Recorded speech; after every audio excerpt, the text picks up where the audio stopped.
তারানাথতান্ত্রিকের যে চরিত্র উনি লিখছেন এবং তার চেহারার যে বর্ণনা দিচ্ছেন, পারিবারিক সূত্রেও যতটা আমরা জানি বা শুনেছি, তারানাথতান্ত্রিকের চরিত্রটা উনি ষোড়শীকান্ত চট্টোপাধ্যায়ের চরিত্রের উপরে আদলে উনি তৈরি করেছিলেন। ঠাকুরদার শ্বশুরমশাই উনি ছিলেন শাক্ত তন্ত্র সাধক। সবাই দৌড়ে গিয়ে দেখলো যে সুবর্ণরেখা নদীর ধারে উনি পড়ে আছেন, ছটফট করছেন। পাশে একটা কার্বলিক অ্যাসিডের একটা শিশি নিঃশেষ অবস্থায় পড়ে আছে। তার কিছুদিন পরে একটা চিঠি আসে। কারণ বাবা যেটা বলতো সবসময় যে বাবার তুলারাশি হওয়ার জন্য, তুলারাশির মানুষের নাকি একটা অলৌকিক অভিজ্ঞতা হওয়ার সম্ভাবনা বাড়ে।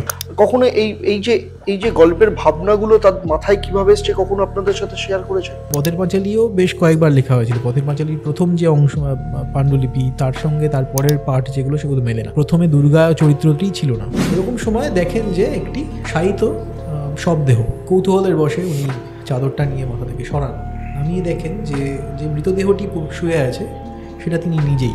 এর 3 মাসের মধ্যে বিভূতিভূষণ মারা যান।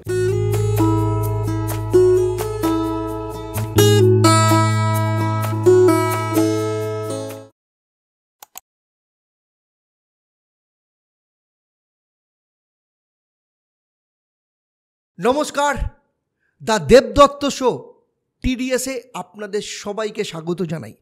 আজকের পডকাস্টটি ঐতিহাসিক পডকাস্ট হতে চলেছে, কারণ আজকের পডকাস্ট তারানাথতান্ত্রিকের স্রষ্টা বিভূতিভূষণ বন্দ্যোপাধ্যায় এবং তার সুপুত্র তারাদাস বন্দ্যোপাধ্যায়কে নিয়ে। এনাদের নিয়ে কথা বলতে গেলে যারা সব থেকে ভালো এনাদের সান্নিধ্য পেয়েছিলেন এবং যারা সব থেকে ভালো এই বিষয় নিয়ে কথা বলতে পারবেন, তাঁরা হলেন বিভূতিভূষণ বন্দ্যোপাধ্যায়ের 2 নাতি ও তারাদাস বন্দ্যোপাধ্যায়ের 2 পুত্র, তথাগত বন্দ্যোপাধ্যায় এবং তৃণাঙ্কুর বন্দ্যোপাধ্যায়। তাদের কাছ থেকে আমরা বিভূতিভূষণ বন্দ্যোপাধ্যায়ের ও তারাদাস বন্দ্যোপাধ্যায়ের কিছু অমূল্য তথ্য আমরা জানতে পেরেছি এবং আমাদের সকলের প্রিয় চরিত্র তারানাথতান্ত্রিক চরিত্র সৃষ্টি করার অনুপ্রেরণা বিভূতিভূষণ বন্দ্যোপাধ্যায় কোথা থেকে পেলেন এবং সেটা কিভাবে তার পুত্র তারাদাস বন্দ্যোপাধ্যায়ের মধ্যে প্রবাহিত হলো। আমরা জেনেছি আমাদের সেই অতি প্রতীক্ষিত প্রশ্ন, তার উত্তর যে বিভূতিভূষণ বন্দ্যোপাধ্যায় তারাদাস বন্দ্যোপাধ্যায় কী রূপে তন্ত্র সাধনা করতেন বা আদৌ তারা কি তন্ত্র সাধনা করতেন। আমরা জানতে পেরেছি পথের পাঁচালীর বিখ্যাত চরিত্র দুর্গা প্রথমে লেখার মধ্যেই নাকি ছিল না, পরে তাকে আলাদা করে কেন লিখেছিলেন বিভূতিভূষণ। তার সাথে আমরা আরও জানতে পেরেছি তাদের জীবনের সাথে জড়িয়ে থাকা কিছু অদ্ভুত অলৌকিক ঘটনার কথা। যেমন আপনারা কি জানেন যে বিভূতিভূষণের মৃত্যুর সময় একটি রহস্যজনক চিঠি তারা পেয়েছিলেন? আমরা কি জানতাম বিভূতিভূষণ বন্দ্যোপাধ্যায় তারানাথতান্ত্রিক রচনা করার বেশ কিছুদিন পর তার নিজের মৃত্যুকে দেখতে পেরেছিলেন? তাই আর দেরি না করে পুরো এপিসোডে চলে যাই। চলুন পরিচয় করে নেওয়া যাক তথাগত বন্দ্যোপাধ্যায় ও তৃণাঙ্কুর বন্দ্যোপাধ্যায়ের সাথে। নমস্কার। নমস্কার। আপনাদের একটু আলাপ পরিচয়টা যদি দাদা তুমি শুরু করো। আমি তথাগত বন্দ্যোপাধ্যায়, আমার ভাই তৃণাঙ্কুর। আমি বঙ্গবাসী কলেজ শিয়ালদার কাছে, ওখানে আমি ইংরেজি পড়াই। আর ভাইয়েরটা ওই বলবে। আমি গ্রাফিক শিল্পী, তো আমি অনেকদিন খবরের কাগজের সঙ্গে যুক্ত ছিলাম। এখন আমি কিছু বহুজাতিক সংস্থার সঙ্গে কনসালটেন্সির কাজ করি। আজকে আমরা আপনাদের পেয়েছি, মানে আমাদের সব থেকে বড় জিনিস যেটা হচ্ছে সেটা হচ্ছে আমরা বিভূতিভূষণ বন্দ্যোপাধ্যায়কেও জানতে পারবো, তার সাথে সাথে তারাদাস বন্দ্যোপাধ্যায়কেও জানতে পারবো। বিভূতিভূষণ বন্দ্যোপাধ্যায় সম্পর্কে আপনাদের এক্সপিরিয়েন্স, আপনার বাবার কাছ থেকে, আপনার ঠাকুমার কাছ থেকে আপনারা যতটা পেয়েছেন যদি আমাদের সাথে একটু শেয়ার করেন। কারণ বিভূতিভূষণ বন্দ্যোপাধ্যায় সম্পর্কে মানে বাঙালি যারা সাহিত্য চর্চা করেন শুধু তাই নয়, আপামর বাঙালির মণিকোঠায় তার একটা জায়গা রয়েছে। তো সেই হিসেবে যদি কিছু আমরা যদি জানতে পারি। এখন আমাদের জানাটা ঠাকুরদা সম্পর্কে পুরোটাই কিন্তু শোনা কথা, কারণ বিভূতিভূষণ বন্দ্যোপাধ্যায় তো মারা গেছেন 1950 সালে, আমাদের জন্ম তার অনেক পরে। আমার জন্ম 1974 সালে, আমার ভাই 1980 সালে, যার ফলে আমাদের প্রত্যক্ষ অভিজ্ঞতা কিছু নেই। ঠাকুমার থেকে শোনা, বাবার থেকে কম শোনা, কারণ বাবারও বয়স তখন 3 বছর ছিল। আর ঠাকুমা বেঁচে ছিলেন 1996 সাল অবধি। ছোটোবেলা থেকে ঠাকুমার কাছে অনেকটাই মানুষ হয়েছি, অনেক স্নেহ ভালোবাসা এবং তার সঙ্গে গল্প শোনা। স্কুলে যখন যাতায়াত করতাম ঠাকুমাই নিয়ে যেতেন, নিয়ে আসতেন, এবং এই যাতায়াতের পথে, শুধু যাতায়াতের পথে নয়, বাড়িতেও অনেকখানি সময় ঠাকুমার সঙ্গেই শুতাম একটা সময় থেকে। গল্প শুনে শুনে ছোট থেকে বড় হয়েছি, সেইখানে অনেকটা জানতে পেরেছি বিষয়গুলো আর কি। মানে ধরুন আমি যখন কলেজে পড়ি, 96 সাল, ইউনিভার্সিটিতে পড়ি অ্যাকচুয়ালি, সেই সময় ঠাকুমার মৃত্যু হয়। তো অনেকটা সময় অবধি পেয়েছি আর কি। তো বিভিন্ন গল্প আছে, এখন দেখি আজকে কথা বলতে বলতে সেই প্রসঙ্গে কোন কোন গল্পগুলো তার মধ্যে চলে আসে। আসলে ঠাকুমার ক্ষেত্রে যেটা আপনি বলছেন, ঠাকুমার খুব অল্প বয়সে তো বিভূতিভূষণ বন্দ্যোপাধ্যায়ের সঙ্গে বিবাহ হয়েছিল, তো এবং খুব অল্প সময়ই পেয়েছিলেন, 10 বছর না হলে 17 বছর বয়সে হয়তো ওনার 17 বিয়ে হয়েছিল। এবং তার আগে বিভূতিভূষণের তো একবার, যখন ছাত্রাবস্থায় বিভূতিভূষণ ছিলেন সেই সময় একবার 1 বছরের জন্য একটি বিবাহ ছিল গৌরী দেবী। যখন গৌরী দেবী মারা যান তখন আমার ঠাকুমা জন্মও হয়নি, এবং তারপরে দীর্ঘ সময় বিভূতিভূষণ আর বিয়ে করেননি, করতে চাননি। পারিবারিক দায়িত্ব কিছু ছিল ভাই বোনের, এবং কোনো দিক থেকে বলতে পারেন যে এই ধরনের একটা ধাক্কা পেলে যেটা হয় মানুষের, আর সেদিকে যেতে ইচ্ছে করে না। এবার ঠাকুমার সঙ্গে যখন বিয়ে হলো তখন বিভূতিভূষণের তখন 46 বছর বয়স, আর ঠাকুমার মাত্র 17। 27 বছরের দুজনের মধ্যে ডিফারেন্স ছিল। 27-28 বছর, 27 আরও বেশি হবে, 29-এর কাছাকাছি। 29 বছর, 29 বছরের ডিফারেন্স ছিল। 17 আর 46, 29 বছর, তো এরকমই মোটামুটি 29 বছরের কাছাকাছি। তো সেখানে ঠাকুমার এবং বিভূতিভূষণ খুব আচমকাই মারা যান হঠাৎ করে। 56 বছর বয়সে, সুস্থ সবল লোক ছিলেন। সেই বিষয়ে একটা গল্প যদি আজকে বলতে সুযোগ পাই, মানে জাস্ট ওটাই আসবো আর কি। তার ফলে কি হয়েছিল যে, হ্যাঁ, এই নিয়ে বেশ অনেক ইন্টারেস্টিং গল্প আছে যেগুলো, এবং তার কিছু কিছু আবার খানিকটা অলৌকিকও বলতে পারেন, সেদিকেরও কিছু গল্প আছে।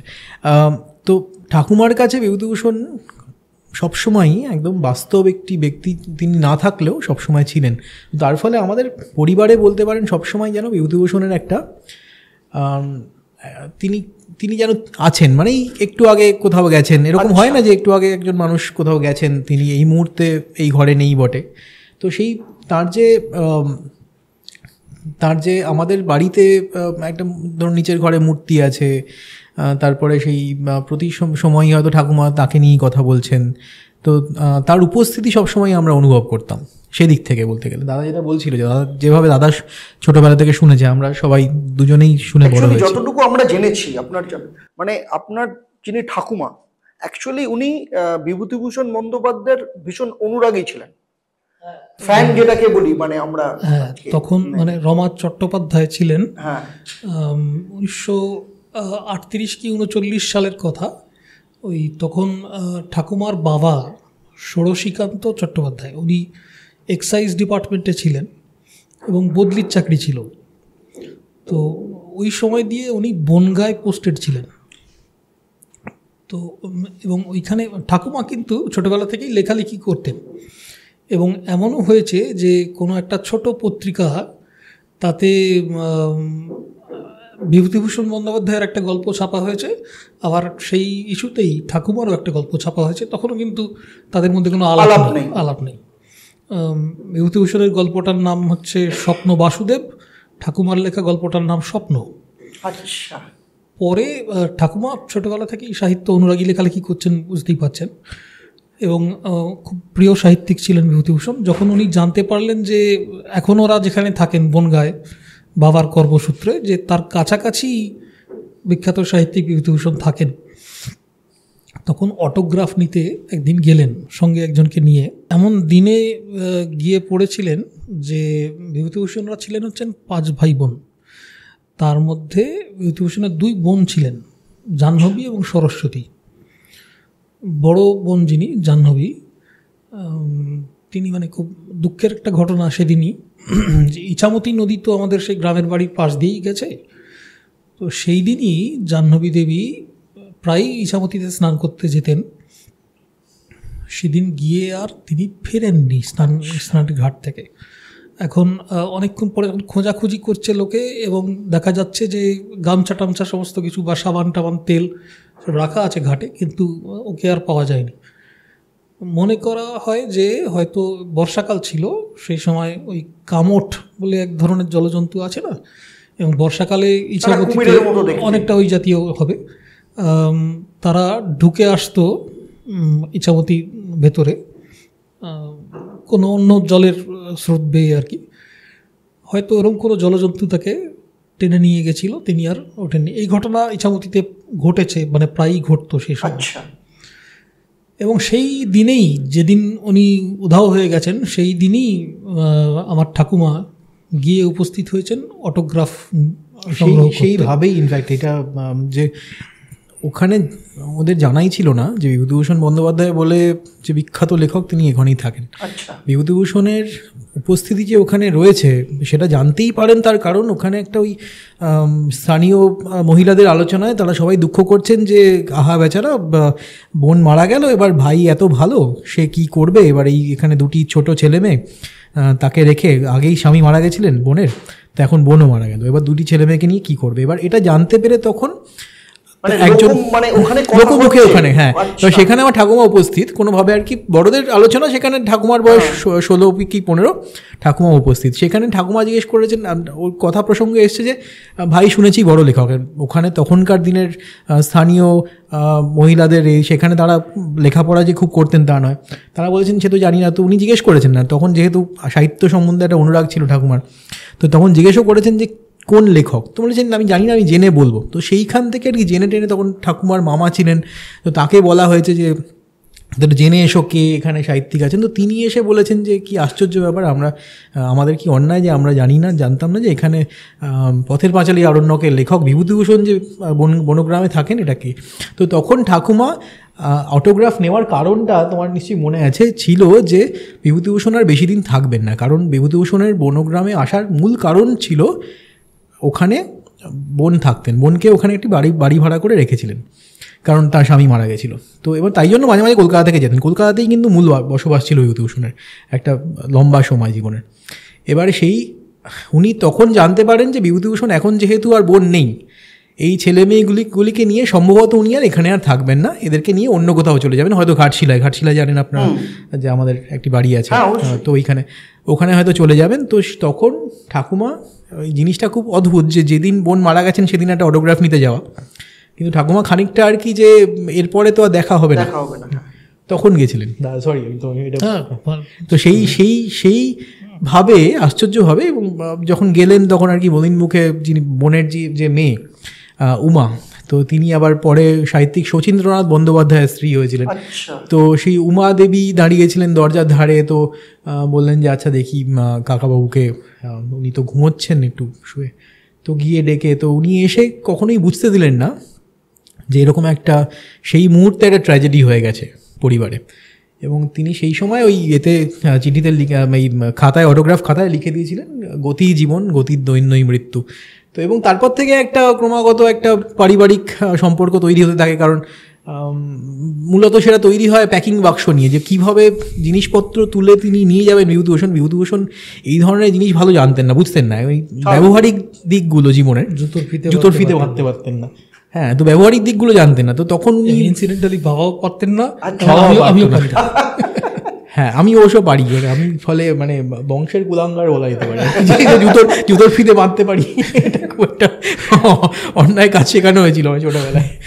তো এবার আমি এটা শুনেছি, হ্যাঁ, পৃথিবীতে যত প্রথিত যশা মানুষ আছেন তারা কেউ ঠিক মতো জুতোর ফিতে বাঁধতে পারেন না, এটা কোইন্সিডেন্ট, এই জন্যই আমার যশ হয় না আর কি, ফিতে বেঁধে সমস্যা।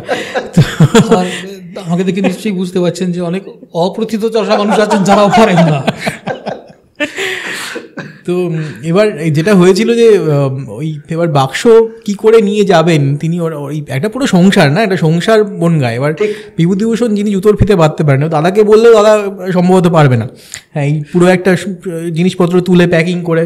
তো তখন ঠাকুমা বললেন যে ঠাকুমার যে বাবা যিনি আবগারি দপ্তরের ইন্সপেক্টর ছিলেন, তো সেটার ফলে ওদের সমস্ত প্রায় সমস্ত বাংলায় ঘোরা ছিল, কারণ বিভিন্ন জায়গায় ট্রান্সফারেবল জব।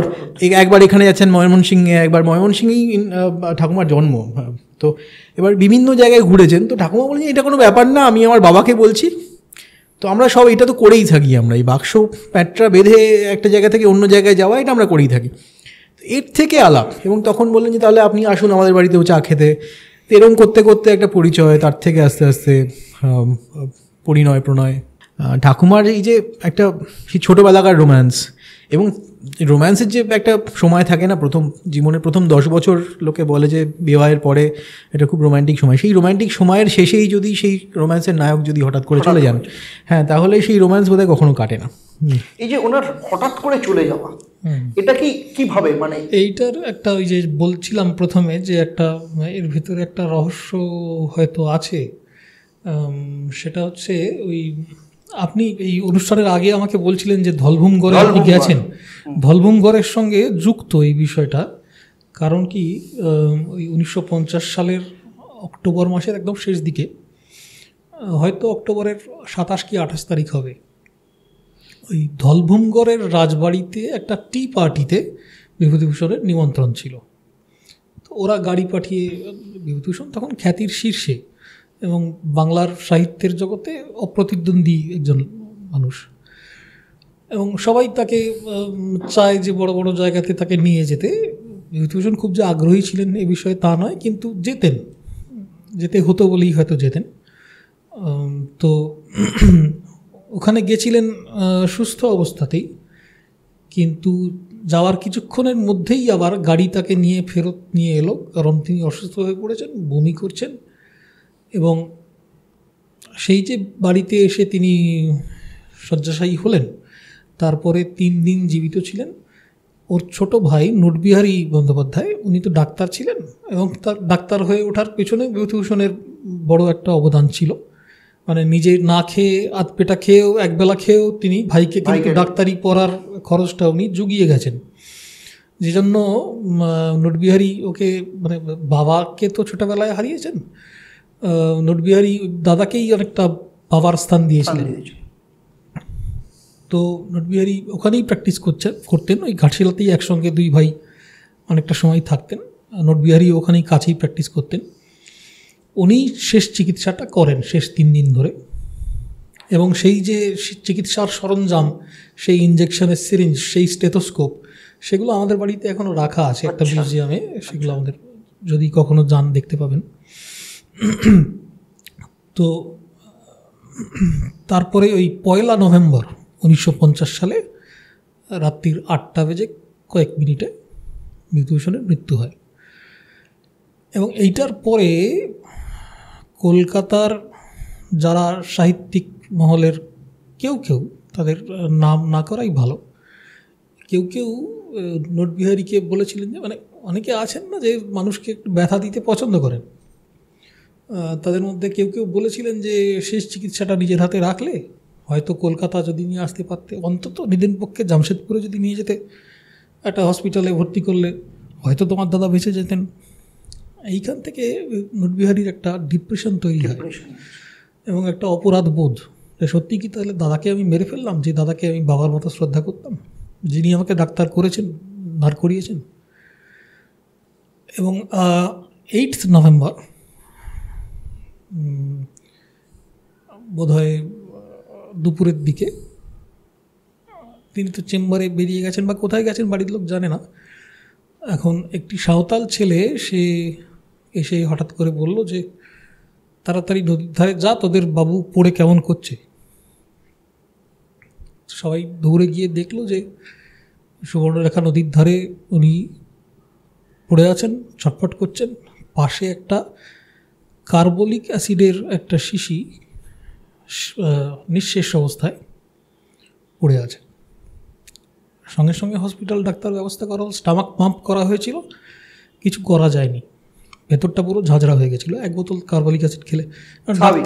ডাক্তারের অ্যাক্সেসে এগুলো থাকে, কার্বলিক অ্যাসিড ট্যাসিডগুলো, এগুলো তাদের তখন তো মানে এখন পাওয়া মুশকিল, এখন হয় না, তখন মোটামুটি এখনকার দিনে সহজেই পাওয়া যেত। বাথরুমের জন্যই তখন মনে আছে আমাদের হ্যাঁ ছোটবেলায় করা হতো।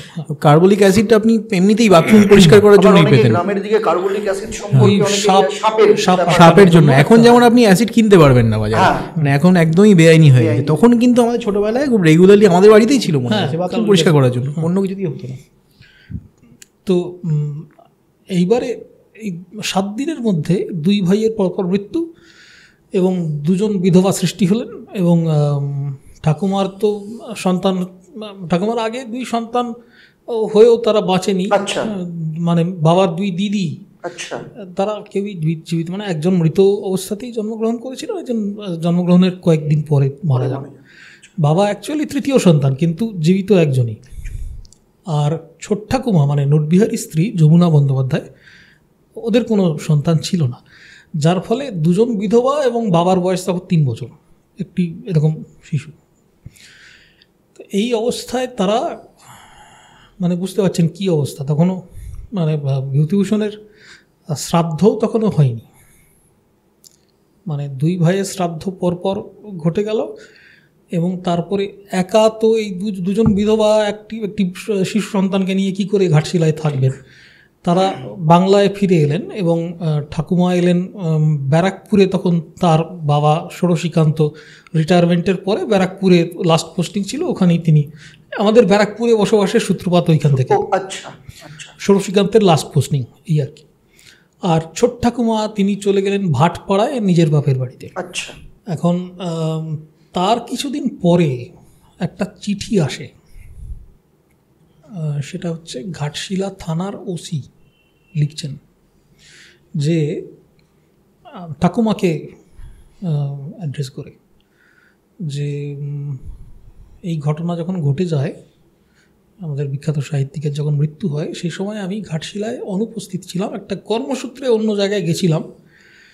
তার মধ্যে এই পরপর 2টো মৃত্যু ঘটে যায় এবং তারপরে ফিরে এসে আমি একটা চিঠি পাই। আমার টেবিলে চিঠিটা ছিল আমার নামে যেহেতু, সেজন্য কেউ খুলে দেখেনি। আমি পরে ফেরার পরে সেটা দেখলাম এবং খুলে তাতে বলে কি বক্তব্য সেই চিঠির সেটা ঠাকুমাকে উনি জানাচ্ছেন। যে সেখানে লেখা আছে যে, ওসি মহাশয়, আপনার থানার অধীনে যে বিখ্যাত সাহিত্যিক বিভূতিভূষণ বন্দ্যোপাধ্যায় সপরিবারে বাস করেন, আমি বিশেষ সূত্রে জানি যে তাদের পরিবারের ওপরে একটি বিপদের ছায়া নেমে আসছে এবং সমস্ত পরিবারটি নিশ্চিহ্ন হয়ে যাওয়ার সম্ভাবনা আছে। আপনি এই চিঠি পাওয়া মাত্র পুলিশ প্রোটেকশন দিয়ে তাদেরকে কলকাতায় সরিয়ে নেওয়ার ব্যবস্থা করুন, নইলে কিন্তু পুরো পরিবারটা ধ্বংস হয়ে যাবে। বলে তলায় একটা নাম সই করা, সম্ভবত বৈদ্যনাথ চট্টোপাধ্যায় বা এরকম কিছু একটা নাম, বা চক্রবর্তী, আমি ঠিক মনে করতে পারছি না। এবং যে পোস্ট অফিসের যে ছাপটা দেওয়া সেটা হচ্ছে পাকুড়। তখন তো একই জেলা ভাগ বা রাজ্য ভাগগুলো এরকম ছিল না। এখন বোধহয় ওটা পশ্চিমবঙ্গের মধ্যে নয়, ওটা সম্ভবত বিহারে পড়ছে বা ঝাড়খণ্ডে। তো ওরা পাকুড়ে লোকজন পাঠিয়ে ওই নামের খোঁজ টোজ করে অনেক করেছিল, ওই নামে কেউ নেই পাকুড়ে। স্বাভাবিকভাবে এরকম একটা চিঠি কেউ নিজের নামে লেখে না, বানিয়ে কেউ নাম দিয়ে লিখেছে। এবং এই চিঠি পাওয়ার পরে সেই চিঠিটা ওখানেই পড়েছিল, ইন্সপেক্টর তখন ছিলেন না, ওসি ফিরে এসে দেখেন ইত্যাদি ইত্যাদি। এবং আরও একটা বিষয় যে মানে এই চিঠিটা উনি লিখেছিলেন, মানে বিভূতিভূষণ বাবু তখন বেঁচে ছিলেন, মানে তাকে সেফগার্ড দেওয়ার জন্য এটাকে অ্যালার্ট করা হয়েছিল। সেই সময় ওসি ছিলেন না, থাকলে এই ঘটনাটা ঘটতো না। জানি না কি হতো সেটা আমরা জানি না, কিন্তু মানে এরকমই দাঁড়িয়েছে বিষয়টা। এখন পরপর 2টো মৃত্যু তো হলো, মানে পরিবারটা প্রায় ধ্বংসই হয়ে গেল বলতে গেলে। এবং তারপরে বাবা তখন 3 বছরের শিশু, যদি বাবারও কিছু হয়ে যেত তাহলে পুরো পরিবার শেষ, আমাদের কোনো অস্তিত্ব তাহলে থাকতো না। তো এবং আরেকটা প্রশ্ন উঠেছিল, সেটা হচ্ছে নোটবিহারী যখন সুবর্ণরেখার ধারে পড়ে আছেন এবং কার্বলিক অ্যাসিডের শিশিটা তার পাশে রয়েছে, সেইটা মানে শিশিটা ছিল হচ্ছে প্যাঁচ দিয়ে ছিপি আটকানোর যে ব্যবস্থা, এবং সেটা বোতলটা পুরো খালি এবং ওইটা টাইট করে আটকানো। এইটা নিয়ে পুলিশ পরে প্রশ্ন করেছিল যে প্রথম কথা, এক বোতল কার্বলিক অ্যাসিড যে খাবে তার ওই ছিপি ঘুরিয়ে টাইট করে আটকানোর অবস্থা থাকে না, থাকবে না, স্বাভাবিক থাকবে না। দ্বিতীয়ত যদি বা থাকে কেন করবে সে? কেন করবে? একটা ফাঁকা বোতল কেন আটকাবে যখন তার ভেতরটা জ্বলে পড়ে যাচ্ছে? কোনো কারণ তো নেই।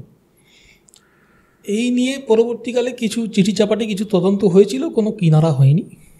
এখন এইটা একটা রহস্য থেকেই গেছে বিভূতিভূষণ বাবুর ক্ষেত্রে এই জায়গাটা একটা এই দুই ভাইয়ের পরপর মৃত্যু নিয়ে দুটো এই একটা রহস্য থেকে গেছে। তো এখন কি আপনাদের সাথে ঘাটশিলার সম্পর্ক না, আমাদের যাতায়াত আছে, কিন্তু মানে ওটা তো যেরকম ব্যক্তিগত সম্পত্তি হিসেবে যেরকম সেরকম তো আর নয়।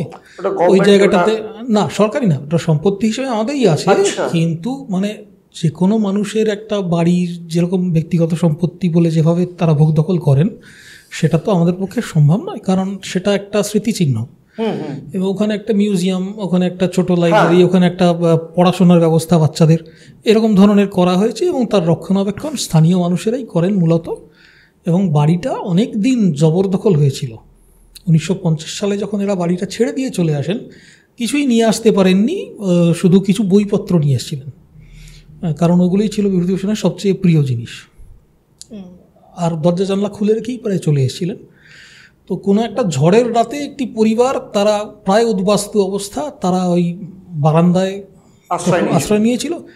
ঝড় যখন কমে যায়, বৃষ্টি যখন কমে যায়, তারা আর বেরোয়নি বাড়ি থেকে, তারা ওখানেই থাকতে শুরু করে। সেই বাড়ি আলটিমেটলি মুক্ত হয় একদম বোধহয় গত সহস্রাব্দের একদম শেষ দিকে, এতে তোমার ওই শতবর্ষের ঠিক আগে, হ্যাঁ, অর্থাৎ 94 সালের ঠিক আগে, মানে এত বছর ধরে, মানে 1994-এ আলটিমেটলি মানে 44 বছর 45 বছর ওটা জবরদখল হয়েছিল। এবং যখন তারা ছাড়লেন তখন ওটা খুবই জরাজীর্ণ অবস্থা বাড়িটার।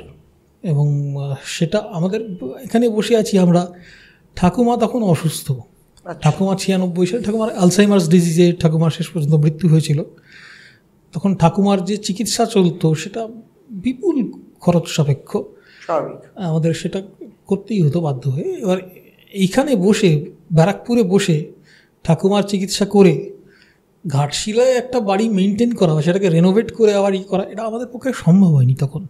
পরবর্তীকালে ওখানে লোকাল কিছু এমএলএ বা এমপিদের যে ল্যান্ডের টাকা থাকে, সেই টাকা দিয়ে ওটা অনেকটা রিনোভেশন হয়েছে।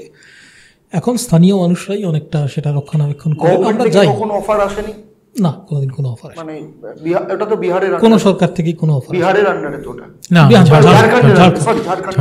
কোনো সরকারের তরফ থেকেই আমাদের ওই ঘাটশিলার বাড়ি অথবা আমাদের এই যে দেশের বাড়ি আছে আমাদের বনগার কাছে, এই কোনো বাড়ি নিয়েই কখনোই কোনো সরকারের থেকে আমরা কোনো রকম কোনো রকম প্রস্তাব আমরা পাইনি, বলতে পারেন ফর্মাল প্রস্তাব পাইনি। জল্পনা কল্পনা সবসময় থাকে, চলেছে, মুখিক কথাবার্তা হয়েছে, কিন্তু সেটা করে কোনোদিন কোনো আসেনি। আচ্ছা, একটা কথা এখানে একটা খুব ইন্টারেস্টিং বিষয় হচ্ছে, সেটা হচ্ছে এমন একটা ক্যারেক্টার বাংলা সাহিত্যের ইতিহাসে, মানে মানুষের মনের মণিকোঠায় চলে এসেছেন, যে চরিত্রটাকে বিভূতিভূষণ বাবু শুরু করেছিলেন এবং তারাদাসবাবু সেটাকে মানুষের কাছে সেটাকে একদম গেঁথে দিয়েছেন, সেটা হচ্ছে তারানাথ তান্ত্রিক। এই যে তারানাথ তান্ত্রিকের জার্নি, এই যে বিভূতিভূষণ বন্দ্যোপাধ্যায় যে শুরু করেছিলেন, এর পেছনে ওনার অনুপ্রেরণা বা সেই জায়গাটা কোথা থেকে, কিভাবে ওনার সেই জায়গাটা এসেছিল? বিভূতিভূষণ প্রথমে যে আগ্রহী হন এই ধরনের, কি বলবো সেটাকে, সুপার ন্যাচারাল একটা বিষয়, অলৌকিক। বিভূতিভূষণ অবশ্য অলৌকিক বলে এগুলোকে মানতেন না, কারণ আপনি যদি বিভূতিভূষণের দেবযান উপন্যাসটা পড়েন তাহলে দেখবেন যে পুরো বিষয়টাই, উনি যেটা মনে করতেন যে পুরো বিষয়টাই লৌকিক। হয়তো আমরা যে পৃথিবীকে চিনি, আমরা যে জগৎকে চিনি, সেই জগতের অন্তর্ভুক্ত নয়, কিন্তু জগৎ তো এখানে সীমাবদ্ধ নয়। আমাদের পঞ্চেন্দ্রিয়ের বাইরের জগৎ অনেক বিস্তৃত, আমরা কতটুকু জানি জগতের। তো সেই মহাজগৎকে যদি আমরা ধরি তাহলে সেই মহাজগতের ভেতরেই এই সমস্ত জিনিস আছে এবং সেগুলো যথেষ্ট সম্পূর্ণ বাস্তব একদম। সুতরাং অলৌকিক বলতে কি বোঝায় সে নিয়েও একটা প্রশ্ন উঠতে পারে। এখন এই সমস্ত বিষয়ে যে মৃত্যুর পরে যেটাকে আমরা মৃত্যু বলে মনে করি সাধারণভাবে, সাধারণ চেতনায় যাকে মনে হয় যে জীবন শেষ হয়ে গেল আর কিছু নেই, তারপরে কোনো অস্তিত্ব থাকে কি না এই নিয়ে বিভূতিভূষণের আগ্রহ প্রথম থেকেই ছিল। সেটা আরও বেড়ে ওঠে ওর প্রথম স্ত্রী গৌরী দেবীর মৃত্যুর পর থেকে। আচ্ছা। এবং উনি থিওজফিক্যাল সোসাইটির সঙ্গে উনি কিছুটা যুক্ত হন, যাতায়াত করেন এবং স্পিরিচুয়ালিজম বলে যে একটা মুভমেন্ট সে সময় ছিল 19th সেঞ্চুরির একদম শেষ থেকে 20 শতাব্দীর প্রথম দিকেও, সেই তাদের যে সাহিত্য সেই সমস্ত সাহিত্য পড়াশোনা করেন।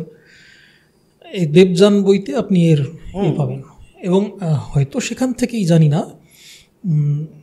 উনি কিছুটা এই ধরনের লেখালেখি এবং তারানাথতান্ত্রিকের আগেও কিছু গল্প উনি লিখেছেন। যেমন ধরুন একটা আছে বিরজা হোম ও তার বাধা বলে একটা গল্প, তার ভেতরে ভৈরব চক্রবর্তী বলে একটা চরিত্র আছে। আবার কাশী কবিরাজের বিপদ বলে একটা গল্প আছে, সেখানে যে কাশী কবিরাজের চরিত্র, এই চরিত্রগুলো পড়লে দেখবেন আপনি যে এগুলো হচ্ছে তারানাথতান্ত্রিকের প্রোটোটাইপ বলতে পারেন। তখনও তারানাথতান্ত্রিক চরিত্রটা তৈরি করেননি, তার আগে এক্সপেরিমেন্ট করছেন যেন মনে হচ্ছে। ভৈরব চক্রবর্তী পড়লে তো অবশ্যই মনে হবে যে, তারপরে উনি লেখেন। এবারে তারানাথতান্ত্রিকের যে চরিত্র উনি লিখছেন এবং তার চেহারার যে বর্ণনা দিচ্ছেন অনেকটা লর্ড রেডিংয়ের মতো দেখতে বলে বলছেন। এবং পারিবারিক সূত্রেও যতটা আমরা জানি বা শুনেছি তাতে যেটা বুঝতে পারি সেটা হচ্ছে তারানাথতান্ত্রিকের চরিত্রটা উনি ষোড়শীকান্ত চট্টোপাধ্যায়ের চরিত্রের উপরে আদলে উনি তৈরি করেছিলেন। আচ্ছা। ষোড়শীকান্ত চট্টোপাধ্যায় হচ্ছেন রমা চট্টোপাধ্যায়ের বাবা, যার কথা একটু আগে বললাম, মানে আমার ঠাকুরদার শ্বশুরমশাই। উনি ছিলেন শাক্ত তন্ত্র সাধক। আচ্ছা। ওর তন্ত্র সাধনার ইতিহাস ছিল এবং ব্যক্তিগত জীবনে ওর কিছু অদ্ভুত অভিজ্ঞতা হয়েছিল ষোড়শীকান্তের। সেই ষোড়শীকান্তের অন্য অভিজ্ঞতা নিয়েও বিভূতিভূষণের গল্প আছে, কিন্তু ওটা ওই যে জলপাইগুড়িতে পোস্টেড হয়ে ব্ল্যাক ওয়াটার ফিভারে উনি মৃতপ্রায় অবস্থায় পড়েছিলেন এবং সেই সময় কি অভিজ্ঞতা হয়েছিল ষোড়শীকান্তের সেটা নিয়ে বিভূতিভূষণ পরে লিখেছিলেন এবং পরে ষোড়শীকান্তের চরিত্রের উপর ভিত্তি করে তারানাথকে তৈরি করেন। আচ্ছা। এবং ষোড়শীকান্তের জীবন নিয়ে আবার পরবর্তীকালে বাবার কিছু অভিজ্ঞতা আছে, সেটা আমি আসছি পরে সেই কথায়। আর বা এখনই বলে দিই বিষয়টা, সেটা হচ্ছে ষোড়শীকান্ত মারা যান 1968 সাল সম্ভবত, যতদূর মনে পড়ছে। বাবা তখন কলেজের ছাত্র এবং একদম ছোটোবেলা থেকে যখন 3 বছর বয়সে বাবা এবং ঠাকুমা চলে আসেন ব্যারাকপুরে, সেই সময় থেকে শুরু করে বাবার লেখাপড়া অনেকটাই ষোড়শীকান্তের কাছে শেখা, দাদুর কাছে। এবং বাবাকে খুবই স্নেহ করতেন, একদম হাতে করে মানুষ করেছেন। এবং যখন 68 সালে মৃত্যু হয়, সেই সময় বাবার সঙ্গেই শেষ কথাটা উনি বলেছিলেন। তো এর অনেক পরে বাবার বিয়ে হয় 72 সালে, আমার জন্ম হয় 74 সালে। তারও অনেক পরে, তখন 80-র দশকে, বাবা তখন রাইটার্স বিল্ডিংয়ে কাজ করেন পশ্চিমবঙ্গ সরকারে। সেই সময়কার একটা অভিজ্ঞতার কথা বলি, এটা আমাদেরকে পরের দিন সকালবেলা আমাদেরকে বলেছিলেন। আচ্ছা। আমাদের বাড়িতে ঢুকতেই যে প্রথম বড় ঘরটা একতলায়, ওই ঘরে ষোড়শীকান্তের মৃত্যু হয়। এবং মৃত্যুর সময় যেটা হয়েছিল, ঠাকুমার কাছে এটা শোনা, যে ষোড়শীকান্তের বিছানার খাটের মাথার কাছে যে জানালা, তার বাইরে কিছু কলা গাছ ছিল। তো কলা গাছগুলো তখন ঝড় নেই, হাওয়া নেই, বৃষ্টি নেই, কিছু নেই, কলা গাছগুলো যেন পাতা ডাল বেঁকিয়ে জালনা দিয়ে ভেতরে ঢুকে আসছিল। আচ্ছা। এইটা ঠাকুমার নিজের চোখে দেখা এবং ঠাকুমা আমাদেরকে বলেছিলেন আর কি। এর কোনো ব্যাখ্যা নেই কেন অত বড় বড়, এবং একটা গাছ নয়, 2-3টে গাছ পরপর জানলা দিয়ে যেন ঢুকে আসছে এরকম একটা।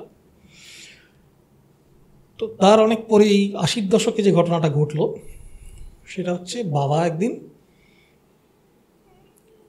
আমাদের বাড়িতে হচ্ছে খুব আড্ডা বসতো এবং রাত্রির 11টা 11:30 অবধি আড্ডা চলতো। আমাদের অনেক সময় পড়াশোনা করার অবস্থা থাকতো না, যে এত লোকজন সারাক্ষণ চা সিগারেট মুড়ি এই চলছে, প্রচণ্ড গল্প। এবং বাবা তো গল্প বলতেন অসাধারণ, আমাদের কথকের বংশ। বিভূতিভূষণের বাবা মহানন্দ শাস্ত্রী, তিনিও কথক ঠাকুর ছিলেন। এটা আমাদের বংশের মধ্যে আছে। বাবার গল্প যারা শুনেছেন, বাবার গল্প বলা, তারা জানেন। তো সেই গল্পের চলতো সারাক্ষণ। এবং 11টা 11:30 যখন শেষ অতিথি বিদায় নিচ্ছেন, তখন বাবা হয়তো নিচে গিয়ে দরজা টরজা সব বন্ধ করে তালা দিয়ে ওপরে এসে ফাইনালি শুতেন। সেরকমই একটা দিনে বর্ষাকাল ছিল, বাবা ওই নিচের ঘরে গেছেন। এটা কিন্তু শোনা আমাদের পরের দিন সকালে আমরা শুনছি, আগের দিনের অভিজ্ঞতা। হ্যাঁ, তো আমি তখন রহড়া মিশনে পড়ি, ছাত্র। আমার বয়স বোধহয় তখন কি কত হবে, বোধহয় ক্লাস 5-6 12-13 হবে, কারণ আমার এটা যতদূর মনে হচ্ছে এটা 85-86 সালের পরে হবে না। আমার মনে আছে বাবা এসে বলতে, তাহলে আমি হয়তো ক্লাস 6-এ পড়ি, তুমি 6-এ পড়ো এরকম মনে হয়। তো বাবা যেটা বলছেন সেটা হচ্ছে, কাল রাত্রে গিয়ে তো দরজাটা দিলাম, বন্ধ করলাম, নিচের ঘরে আলো জ্বলছে না, আলো জ্বালাইও নি। তো চিটকিনি দিয়ে বসে, এবারে ওই নিচের ঘরটাতে একটা সোফা ছিল, ওইখানে সোফায় বসে একটু চিন্তা করছি, আর একটা সিগারেট ধরিয়েছি, সিগারেটটা টানছি, আর শেষ হলে এবারে যাও উপরে। তো হঠাৎ একটা ফোঁস করে শব্দ হলো। ভাবল কি ঠিক শুনলাম কি না বুঝতে পারছি না, দেখি আবার বসে দুটান দিয়েছি, আবার একটা ফোঁস করে শব্দ হলো। তো বাবা বললো যে বর্ষাকাল, বাইরে টিপটিপ করে বৃষ্টি পড়ছে, আর একতলার ঘর, নর্দমার গর্ত আছে, কোনো সাপ ঢুকে থাকতে পারে, এবারে অন্ধকার ঘর। বাবা বলছে যে আমি যে নেমে গিয়ে সুইচ বোর্ডে আলোটা জ্বালাবো, যদি সাপের ঘাড়ে পা দিই আমি, ঠিক সেটাও করতে পারছি না। এটা ভাবছি বসে কী করবো, পা দুটোকে গুটিয়ে তুলে নিলাম সোফার উপরে, সাপের কামড় থেকে তো বাঁচতে হবে। তারপরে কি করব দেখছি, দেশলাই জেলে জেলে দেখছে যে কোনো সাপ টাপ দেখা যায় কি না। 4-5টা কাঠি ছিল, জেলে কোনো সাপ টাপ দেখতে পাওয়া গেল না। ততক্ষণে সিগারেট শেষ হয়ে গেছে।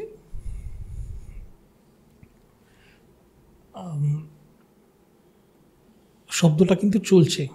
আচ্ছা, এবারে বাবা বলছে যে হঠাৎ করে আমার খেয়াল হলো যে শব্দটার একটা ছন্দ আছে, এটা মানে র্যান্ডম হচ্ছে না, একটা নির্দিষ্ট তালে তালে ফোঁস করে শব্দ হচ্ছে। এবং এটা বুঝতে পারা মাত্র একটা ঘটনা মনে পড়ে গেল, একটা বিশেষ শব্দ আমার মনে পড়ে গেল, যেটা মনে পড়া মাত্র আমার আর কোনো ভয় থাকলো না। আমি বুঝতে পারলাম বিষয়টা কি। সেটা হচ্ছে ষোড়শীকান্ত যে ঘরে মারা যান, এইটা সেই ঘরেই ঘটছে, এবং যে জায়গায় বাবা বসে আছেন সোফাতে, সেই জায়গাতেই ষোড়শীকান্তের খাটটা ছিল, যে বিছানায় শুয়ে উনি শেষ নিঃশ্বাস ত্যাগ করেছেন। এবং ষোড়শীকান্ত ছিলেন চেইন স্মোকার, এবং ওর ফুসফুসের অসুখেই উনি মারা যান। শেষ দিকে প্লুরিসি হয়েছিল, ফুসফুসে জল জমতো, সেটাকে ট্যাপ করে বের করতে হতো। আজকালকার দিনে আমরা জানি না, হয়তো ডায়াগনোসিসে কী ধরা পড়তো, হয়তো কোনো লাং ক্যান্সার বা কিছু, আমরা সেটা বলতে পারছি না। কিন্তু ওই নিঃশ্বাসের কষ্টেই উনি মারা যান। এবং শেষ দিকে এক ধরনের, যাদের এই নিঃশ্বাসের কষ্টের জন্য মৃত্যু হয়, তাদের এক ধরনের রেসপিরেশন একদম শেষ দিকে হয়, এটার নাম হচ্ছে চেইনি স্টোকস রেসপিরেশন। আচ্ছা, এটা বানানটা একটু কঠিন, ইংরেজি বানান, যাই হোক, সেটার একটা নির্দিষ্ট ছন্দ আছে, বাড়ে কমে। বাবা বলছে যে আমি পাশে বসে থাকতাম, সেই ছন্দটা আমার চেনা। ওই নিঃশ্বাসের শব্দটা 68 সালে আমি এক টানা বহু দিন ধরে শুনেছি। আমার মনে পড়ে গেল যে এটা সেই নিঃশ্বাসের শব্দ, এটা কোনো সাপের শব্দ নয়, এটা আমার দাদুর শেষ দিকে যে নিঃশ্বাসটা উনি নিতেন সেই স্ট্রোকস রেসপিরেশনের শব্দটা আমি পাচ্ছি এখানে বসে। এবং বাবা বললেন যে সেই মুহূর্তে আমার আর কোনো ভয় থাকলো না, কারণ দাদু মৃত্যুর সময় শেষ কথাটা আমার সঙ্গে বলেছিলেন যে তুমি খুব ভালো ছেলে হবে বাবা, বলে উনি চোখ বন্ধ করেন। এবং এত ভালোবাসতেন আমাকে যে দাদু, তিনি নিশ্চয়ই আমার কোনো ক্ষতি চাইবেন না। তো বাবা বললেন যে আমি মনে মনে দাদুকে প্রণাম জানিয়ে উপরে চলে এলাম। তো এই একটা অভিজ্ঞতা, মানে তাহলে ষোড়শীকান্তের যে বিষয়টা সেটা মানে একদম বিভূতিভূষণের তারনাথতান্ত্রিকের উৎস থেকে শুরু করে পরবর্তীকালে বাবার তারনাথতান্ত্রিক লেখার পেছনে হয়তো সেই অনেকটা এটা কাজ করেছে। কখনো আপনাদের কাছে শেয়ার করেননি যে ওনার অনুপ্রেরণাটা এই যে ষোড়শীকান্ত ওনাকে নিয়ে করেছিলেন কিনা? বাবার তো একটা মানে বিভূতিভূষণের যে সাহিত্য সৃষ্টি সেটাকে এগিয়ে নিয়ে যাওয়ার, কন্টিনিউ করার একটা তো যেমন ধরুন পথের পাঁচালী এবং অপরাজিত বিখ্যাত দুটো উপন্যাস, তারপরে কাজল বলে একটা অংশ বাবা লেখেন, তারও পরে তৃতীয় পুরুষ বলে আরেকটা অংশ বাবা লেখেন। এইটা 4টে উপন্যাস আর কি, বিভূতিভূষণের দুটো, বাবার দুটো। তো সেরকমভাবেই তারনাথতান্ত্রিকের বিষয়টাও হয়তো বিভূতিভূষণের ওই দুটো গল্প পড়ে বাবা ইন্সপায়ার্ড হয়ে যে এরকম যদি লেখা যায়। এবং বাবা এই ধরনের হয়তো সাহিত্য পাঠ বাবার মানে বিশাল পড়াশোনা করতেন, অলৌকিক বিষয় নিয়ে খুবই, মানে অলৌকিক সাহিত্য নিয়ে বিষয় নিয়েও হ্যাঁ মানে যেটা তুমি খুবই পড়াশোনা করতে। ওইটা বলো যে ওই বাবার ছোটবেলার কিছু অলৌকিক ঘটনা। বাবা যেটা বলতো সবসময় যে বাবার তুলারাশি হওয়ার জন্য, তুলারাশির মানুষের নাকি একটা অলৌকিক অভিজ্ঞতা হওয়ার সম্ভাবনা, অতীন্দ্রিয় সম্ভাবনা বাড়ে। তো বাবা নিজে যে খুব অন্ধবিশ্বাসী কিছুতে ছিলেন বা এরকম কিছু নয়, কিন্তু বাবার চিরকালই এটা বিশ্বাস করে এসেছিলেন যে বাবার কিছু কিছু অতিলৌকিক এরকম ছোটবেলাতেও কিছু অভিজ্ঞতা হয়েছে। বিশ্বাসের থেকে বলা ভালো যে বাবা এই অলৌকিকত্বের যে রোমান্টিসিজম এইটা খুব পছন্দ করতেন, এটা খুব আকর্ষণ করতো। সেই ছোটবেলায় সেই একবার সেই রসগোল্লা খাওয়ার গল্পটা, সেটা তোমার মনে আছে তো? এই রসগোল্লা খাওয়ার থেকে আরও ইন্টারেস্টিং আমার যে গল্পটা লাগে সেটা হচ্ছে ওই বাবা তখন ব্যারাকপুরে চলে এসছেন সদ্য ঘাটশিলা থেকে ওরা, তখন বাবার হয়তো 5 কি 6 বছর বয়স। বাবার বর্ণনা দেন খুব সুন্দর, সেটা হচ্ছে ওই কাঠের ব্লকের উপরে ABCD বা অ ক খ লেখা থাকে না, এত বড় বড় চৌকো কাঠের, ছোটোবেলায় বাচ্চাদেরকে দেওয়া হয় শেখার জন্য, সেগুলো বাবাকে দেওয়া হয়েছে। এবং দুপুরবেলা তখন সবার খাওয়া দাওয়া হয়ে গেছে, সমস্ত পরিবার, বাবার অনেক মাসি এবং 2 মামা, মানে ঠাকুমারা ছিলেন 7 বোন এবং 2 ভাই, তো এই বিরাট যৌথ পরিবার। তো তারা সবাই খাওয়া দাওয়া করে ঘুমোচ্ছেন, ছোটদের চোখে ঘুম আসে না। তারা বাবা এখন মেঝেতে বসে ওই কাঠের ব্লকগুলো সাজিয়ে মাঝখানে একটা গর্ত তৈরি করেছে, এবং ওই যে ব্যাগাটেলির বলগুলো, বল বেয়ারিংয়ের ছোট ছোট স্টিলের বল, ওইগুলো নিয়ে ওর ভেতরে একটা একটা করে টকটক করে ফেলছে, সেটা নিচে গিয়ে মাটিতে পড়ছে, ঠক করে শব্দ হচ্ছে। এই করে করে যখন বল শেষ হয়ে যাচ্ছে তখন পুরো জিনিসটা ভেঙে দিয়ে বলগুলোকে বার করে আবার নতুন করে সাজাচ্ছে। এই হচ্ছে বাচ্চাদের খেলা। এটা বাবার মনেও আছে এবং সেটা বলতেনও খুব চমৎকার হবে। তো এই করতে করতে বাবার মনে হলো, নিস্তব্ধ বাড়ি, সমস্ত মাসি মামারা ঘুমোচ্ছেন, যে বাবার নাম ধরে বাবলু, বাবার ডাক নাম ছিল বাবলু বলে কেউ ডাকলো বাবাকে। কোথায় কে ডাকলো, বাবা উঠে দেখতে গেছে, আবার শুনতে পেল ডাকটা। এটা একটা এমন বাড়িতে, যে বাড়িটা এখন আর নেই, ভূতনাথ কুটির বলে বাড়িটার নাম ছিল, ব্যারাকপুর স্টেশনের খুব কাছে। সেটা আমরা হেরিটেজ বলে করার চেষ্টা করেছিলাম, কারণ বিভূতিভূষণ ওই বাড়িতে রাত কাটিয়েছেন, কিছু সাহিত্য সৃষ্টিও করেছেন। আমাদের দেশে সেগুলো সম্ভব হয় না অনেক সময়, যার ফলে ওটা ভেঙে চুরে মাল্টি স্টোরি বিল্ডিং এখন হয়ে গেছে। আচ্ছা। তো এবং ওটা ছিল একটা ফ্ল্যাট বাড়ি টাইপের, মানে বিভিন্ন পরিবার বিভিন্ন দিকে ভাড়া নিয়ে থাকতো। একটা দিকে হচ্ছে ষোড়শীকান্তের পরিবার যেদিকে, তো সেখানে এই ঘর সেই ঘর করতে করতে, এবং প্রায় ডাকটা কানে আসছে, কে যেন বাবার নাম ধরে বাবলু বাবলু করে ডাকছে। তো শেষ পর্যন্ত রান্নাঘরে মনে হলো যেন রান্নাঘরের ভেতর থেকে ডাকটা আসছে, এবং সেখানে গিয়ে বাবা খোঁজ করছে কে ডাকছে, কেউ তো নেই।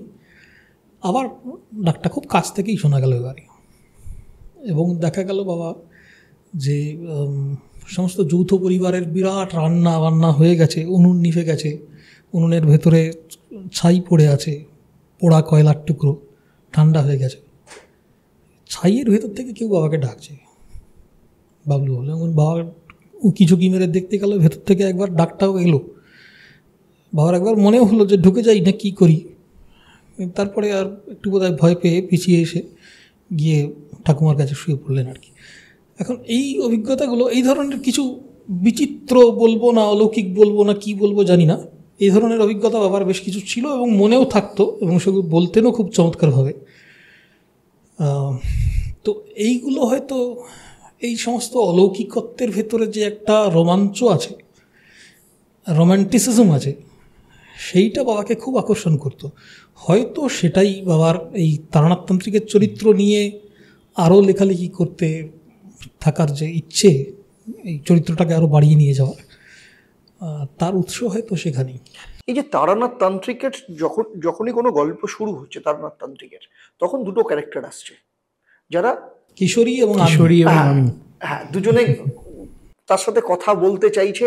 মানে গল্প, মানে ওখানে তারানাথ তান্ত্রিক গল্প কথক হিসেবে দেখিয়েছে তার নিজের জীবনের অভিজ্ঞতা নিয়ে। তো এই যে আড্ডাটা, এই যে কখনো বৃষ্টি হচ্ছে তারা নিয়ে আসছে, কখনো চপ, কখনো হয়তো সিগারেট নিয়ে আসছে, কিছু না কিছু নিয়ে আসছে, এটা কি আপনার দাদুর কাছ থেকে, মানে সরি ওনার দাদুর কাছ থেকে ইন্সপিরেশনে যেটা দেখা, নাকি আপনার বাবার জীবনেও এরকম গল্পের জায়গাটা? এটা তো বিভূতিভূষণের গল্পেই আছে। হ্যাঁ, গল্পেই মানে বিভূতিভূষণের লেখার ভেতরেও আপনি পাবেন, মানে শুধু তারানাথতান্ত্রিকের গল্প নয়, যে কোনো গল্পেই প্রায় মানে এই ধরনের যেগুলো মানে আসর জমানো যে গল্প, বৈঠকি গল্প, এই বৈঠকি মেজাজটা বিভূতিভূষণের লেখার ভেতরে অনেক ছিল। এবং প্রায়ই দেখা যাচ্ছে গল্পের ফ্রেম ন্যারেটিভ যেটা, তার ভেতরে ওই মুড়ি নিয়ে বসা হচ্ছে, চা নিয়ে বসা হচ্ছে, হুঁকো তামাক চলছে, হ্যাঁ, তার মধ্যে গল্প বলতে বলতে মাঝে মাঝে একটু থামিয়েও দিচ্ছেন হয়তো কথক, এবার একটু চা খেয়ে দিই, গলাটা শুকিয়ে গেছে, এবার একটু চা মুড়ি এলো, কিছুটা খাওয়া হলো, দু চারটে অন্য কথা হলো, তারপরে আবার গল্পে ফেরা হলো। এই যে একটা বৈঠকি মেজাজ, এটা বিভূতিভূষণ সৃষ্টি করতেন এবং বাবার গল্পের মধ্যেও এটা পাওয়া যায়, কারণ বাবাও সেই একই মানে আড্ডাধারী যে চরিত্র, ওদের পারিবারিক একটা বৈশিষ্ট্য, আমরা সবাই খুব আড্ডাধারী। বাবার গল্পে বোধহয় আর একটু বেশি আছে, কারণ বিভূতিভূষণের মধ্যে দেখুন মানে দুজনের যে চারিত্রিক তফাৎ, মানে বিভূতিভূষণের একটা লম্বা সময় ছন্নছাড়া মানুষ, তিনি কোথায় থাকছেন, কবে থাকছেন তার কোনো ঠিক নেই। তো তার মধ্যে যে জীবনের মধ্যে যে অ্যাডভেঞ্চারটা ছিল, সেইখানে বাবাকে যেহেতু ছোটোবেলা থেকে আমরা যেভাবে দেখেছি, সাংঘাতিক বৈঠকি মেজাজের লোক, ক্রমাগত বাড়িতে গল্প চলছে, এই মুড়ি তেলে ভাজা খাওয়া হচ্ছে, লোকজন আসছেন, সন্ধে রাত্রির কোনো ই নেই, বাড়িতে কিছু মানে হয়তো কোনো সময় উঠতে দিত না, এবং সেটা আমাদের হয়তো পরের দিন মাধ্যমিক পরীক্ষা, হ্যাঁ আমাদের বাড়িতে সাংঘাতিক চলছে, আড্ডা চলছে, রেজাল্টও খারাপ হচ্ছে স্বাভাবিকভাবেই। তো পড়ার কোনো সুযোগ পাইনি আমরা, কারণ সবসময় তো বাড়িতে লোক, দিনে প্রচুর লোক, বাবা তাদেরকে উঠতে দিচ্ছে না, তারাও এসে উঠতে চাইছেনও না অর্ধেক সময়। তো যেরকম হয় সেরকম নয়, মানে এমনি সাধারণত কি হয় মাধ্যমিকের বাড়িতে ধরুন বা উচ্চ মাধ্যমিকের বাড়িতে দেখবেন যে তারা সাইলেন্ট, 3 মাস আগে থেকে কেউ বাড়িতে ঢুকতে পারবে না, হ্যাঁ ঢুকলেই সাংঘাতিক সমস্যা। আমাদের বাড়িতে উল্টোটা আমাদের পড়াশোনা নিয়ে কেউ চিন্তিত ছিল না, বাবা মা ছিল না, ছেড়ে দিয়েছিল আমাদেরকে, আমাদের তো ঠিক পাস করে যাবে, ও পাস করলেই যথেষ্ট, তার বেশি কিছু দরকার নেই। তার ফলে অনেকটা আমার মনে হয় যে সেই ছায়াটা আপনি বাবার লেখার, আর মানে ধরুন বাবার যে বৈঠকি মেজাজটা, সেটা কিন্তু তারানাথ, যেমন বিভূতিভূষণের যে তারানাথ, তিনি আরও বেশি একটু চরিত্র হিসেবে একটু বাবার তারানাথ অনেক বেশি ঘরোয়া, হ্যাঁ, কিন্তু বিভূতিভূষণের তারানাথ কিন্তু অতটা ঘরোয়া নন। তিনি এককালে তার যৌবনে তিনি অনেক কিছু করেছেন যে ব্যাপারে, হ্যাঁ, তো সেটা চেহারার ভেতরে একটা ধূর্ততা আছে। তারা যখন প্রথমে যাচ্ছে কিশোরী আর আমি, তারা কিন্তু প্রথমে সন্দেহ করে যাচ্ছে যে এই একজন ধূর্ত, তো ওরা ঢুকে দেখতে যাচ্ছে তাদের, এবং তারপরে আস্তে আস্তে সেই গল্পের মধ্যে ঢুকে যাচ্ছে তারা, এবং সেটা কিন্তু বাবা বদলে তাকে অনেক বেশি ঘরোয়া তারানাথে পরিণত করেছিল, যেখানে সমস্তটাই পূর্বে ঘটে গেছে, তার জীবনে সমস্ত সাংঘাতিক যে ঘটনা আপনারা যেগুলো সবই পড়েন সেগুলো সব আগে ঘটে গেছে। এখন তারানাথ খুবই শুধু তাই নয়, অনেক বেশি পারিবারিক চারি সেখানে আসে, স্বীকার করছে যে আমার প্রফেশনটা তো আর আগের মতো নেই, সেখান থেকে পয়সা আমার রোজগার হয় না, মানে মেয়ের সন্তান হবে, প্রসব হবে, সেই জায়গাটাতে মেয়ে আছে, কিন্তু তাকে যে আমি ঠিকমতো খেতে দেব, এই যে পিতৃবাৎসল্য যে ব্যাপারটা, এই ব্যাপারটা কিন্তু তারাদাস বন্দ্যোপাধ্যায়ের তারানাথের মধ্যে অনেক বেশি দেখা গেছে, পরিণত একটা জায়গা। হ্যাঁ, বাবার হাতে তারানাথের চরিত্র অনেক কোমল, হ্যাঁ, কিন্তু বিভূতিভূষণ, প্রথমত বিভূতিভূষণ তো একটা কন্টেম্পোরারি সময় নিয়ে লিখছেন।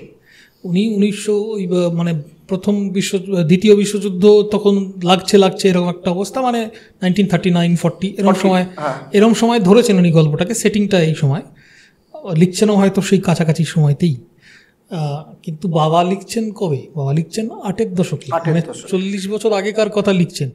এবং সেই সময় বসে তারানাথ গল্প বলছে তার কৈশোরের বা যৌবনের, অর্থাৎ আরও 30 বছর পিছিয়ে গিয়ে, মানে বাবা নিজের সময়ের থেকে 70-80 বছর আগেকার কথা বলছেন। এবং বাবা এমনিতেই খুব নস্টালজিক প্রকৃতির মানুষ ছিলেন, এবং এই তারানাথের ভেতর দিয়ে যে গ্রাম বাংলার, পুরনো গ্রাম বাংলার যে একটা কি বলবো, যে আবহ একটা, সেখানকার যে আতিথেয়তা, সেখানকার যে মানুষের ভেতরে একটা স্বাভাবিক সারল্য, হ্যাঁ, এবং বেসিক গুডনেস, এই জিনিসগুলো বাবার অনেক লেখার ভেতরেই পাওয়া যায়, তারানাথের মধ্যেও পাওয়া যায়। বাংলা তথা পূর্ব ভারতে তন্ত্র একটা বড় বিষয়, যুগ যুগ ধরে তাকে সাধনা করে এসছে। তার মধ্যে আগম বাগীশ তন্ত্র একটা বিরাট বড় অধ্যায়, এবং সেইখানে তারানাথ তান্ত্রিকের এই আগম বাগীশের সাথে সংযোগ, এই জায়গাটা, এটা কিভাবে হয়েছিল, এবং সেখান থেকে মধুসুন্দরী দেবী। দেখুন, আমাকে যদি জিজ্ঞেস করেন আমি কিছুই বলতে পারবো না, কারণ তন্ত্র নিয়ে আমার খুবই ধারণা কম। তবে বাবা পড়াশোনা করতেন, এটা দেখেছি। বাবার কাছে ভূত ডামরের বই দেখেছি, হংসপারঙ্গম বই দেখেছি। বাবা এগুলো কিনতেন, পড়তেন, হয়তো তারানাথতান্ত্রিক লেখার জন্যই পড়তেন, কারণ না পড়ে একটা বিষয় তৈরি করা যায় না। এবং বিভূতিভূষণও এই বিষয়ে যথেষ্ট পড়াশোনা করতেন, সেটা ওর লেখা পড়লে শুধু তারানাথতান্ত্রিকের লেখা নয়, বিভূতিভূষণের বিশেষ করে মেঘমল্লার বলে একটা গল্প আছে, যার মধ্যে ওই গুণাঢ্য চরিত্র এবং ওই পদ্মসম্ভব যে চরিত্রটা, তাদের সন্ন্যাসীর, মানে ওদের যে তান্ত্রিক শিষ্যরা সরস্বতীকে বন্দিনী করার চেষ্টা করছে, এবং সরস্বতী তো ওই তান্ত্রিক সরস্বতী একজন দেবী, তো সেই সরস্বতীকে কি করে বন্দি করলো, এবং ওইটা যদি পড়েন আপনি দেখবেন যে বিভূতিভূষণের এই তন্ত্র সাধনা নিয়ে, বৌদ্ধ তান্ত্রিকতা নিয়ে যে পড়াশোনা, সেটার যে কতটা গভীরতা ছিল সেটা আপনি বুঝতে পারবেন মেঘমল্লার গল্পটা পড়লে। এই একই পড়াশোনা কিন্তু বাবার মধ্যেও দেখেছি, যেহেতু উনি তারানাথতান্ত্রিকের লেখাটা, মানে তার একটা অথেন্টিসিটি তৈরি করতে হবে। বাবা নিজে বিশ্বাস করুন বা না করুন, পড়াশোনা করে লিখেছেন, যেটুকু লিখেছেন সেটুকু অথেন্টিক লিখেছেন, এটুকু বলতে পারি। এখানে একটা জিনিস আমার মনে হয় যে এখন ইদানিংকালে তো আপনি দেখছেনই প্রচুর তারানাথতান্ত্রিক লেখা হচ্ছে, অনেকে ফ্যান ফিকশনে ভরে গেছে। তো সেগুলোর মধ্যে না অনেক সময় যে এই তন্ত্রের জায়গাটাতে এত বেশি মানুষে ঢুকে যাচ্ছেন। তন্ত্র দেখুন, বাংলায় তো তন্ত্রের যে ইতিহাস সে তো বহু পুরনো, বরং এটা বলা যেতে পারে সেটা হিন্দু তন্ত্র নয়, তন্ত্র মূলত এসছে বৌদ্ধ তন্ত্র থেকে। তার থেকে হিন্দুরা একটা সময় হিন্দু বৌদ্ধ মিলে গিয়ে এখান থেকেই, যেমন বজ্রযানকে, এখান থেকে পদ্মসম্ভব যে এখান থেকে গেছিলেন, তিনি ওখানে ওই রিনপোচে, গুরু রিনপোচে নামে, তারপরে সেখান থেকে বজ্রযান পুরোটা ছড়িয়েছে। এখান থেকে তো বাংলা, বিহারের কিছু অংশ, এখন পূর্ববঙ্গ, এগুলো তো কেন্দ্র ছিল। তো বাংলা, বিহার, উড়িষ্যা যদি আপনি দেখেন, তাহলে এখনও আপনি দেখবেন যে অর্ধেক যে মন্দির, সেগুলো হয়তো কোনো সময় বৌদ্ধ মন্দির ছিল। সেখানে দেখবেন একটা বৌদ্ধ মূর্তি আছে। এখানে কাছে কত জায়গায় আমিও ঘুরে দেখেছি কিছু কিছু। তো এবার সেই যে ইতিহাস, সেই ইতিহাস বিভূতিভূষণ তো ইতিহাসেরই ছাত্র ছিলেন। একটা সময় বিভূতিভূষণ ইতিহাস পাশ করার পরে তিনি ল পড়তে গেছিলেন এবং তারপরে ল পড়াচ্ছিলেন তাকে তার শ্বশুরমশাই।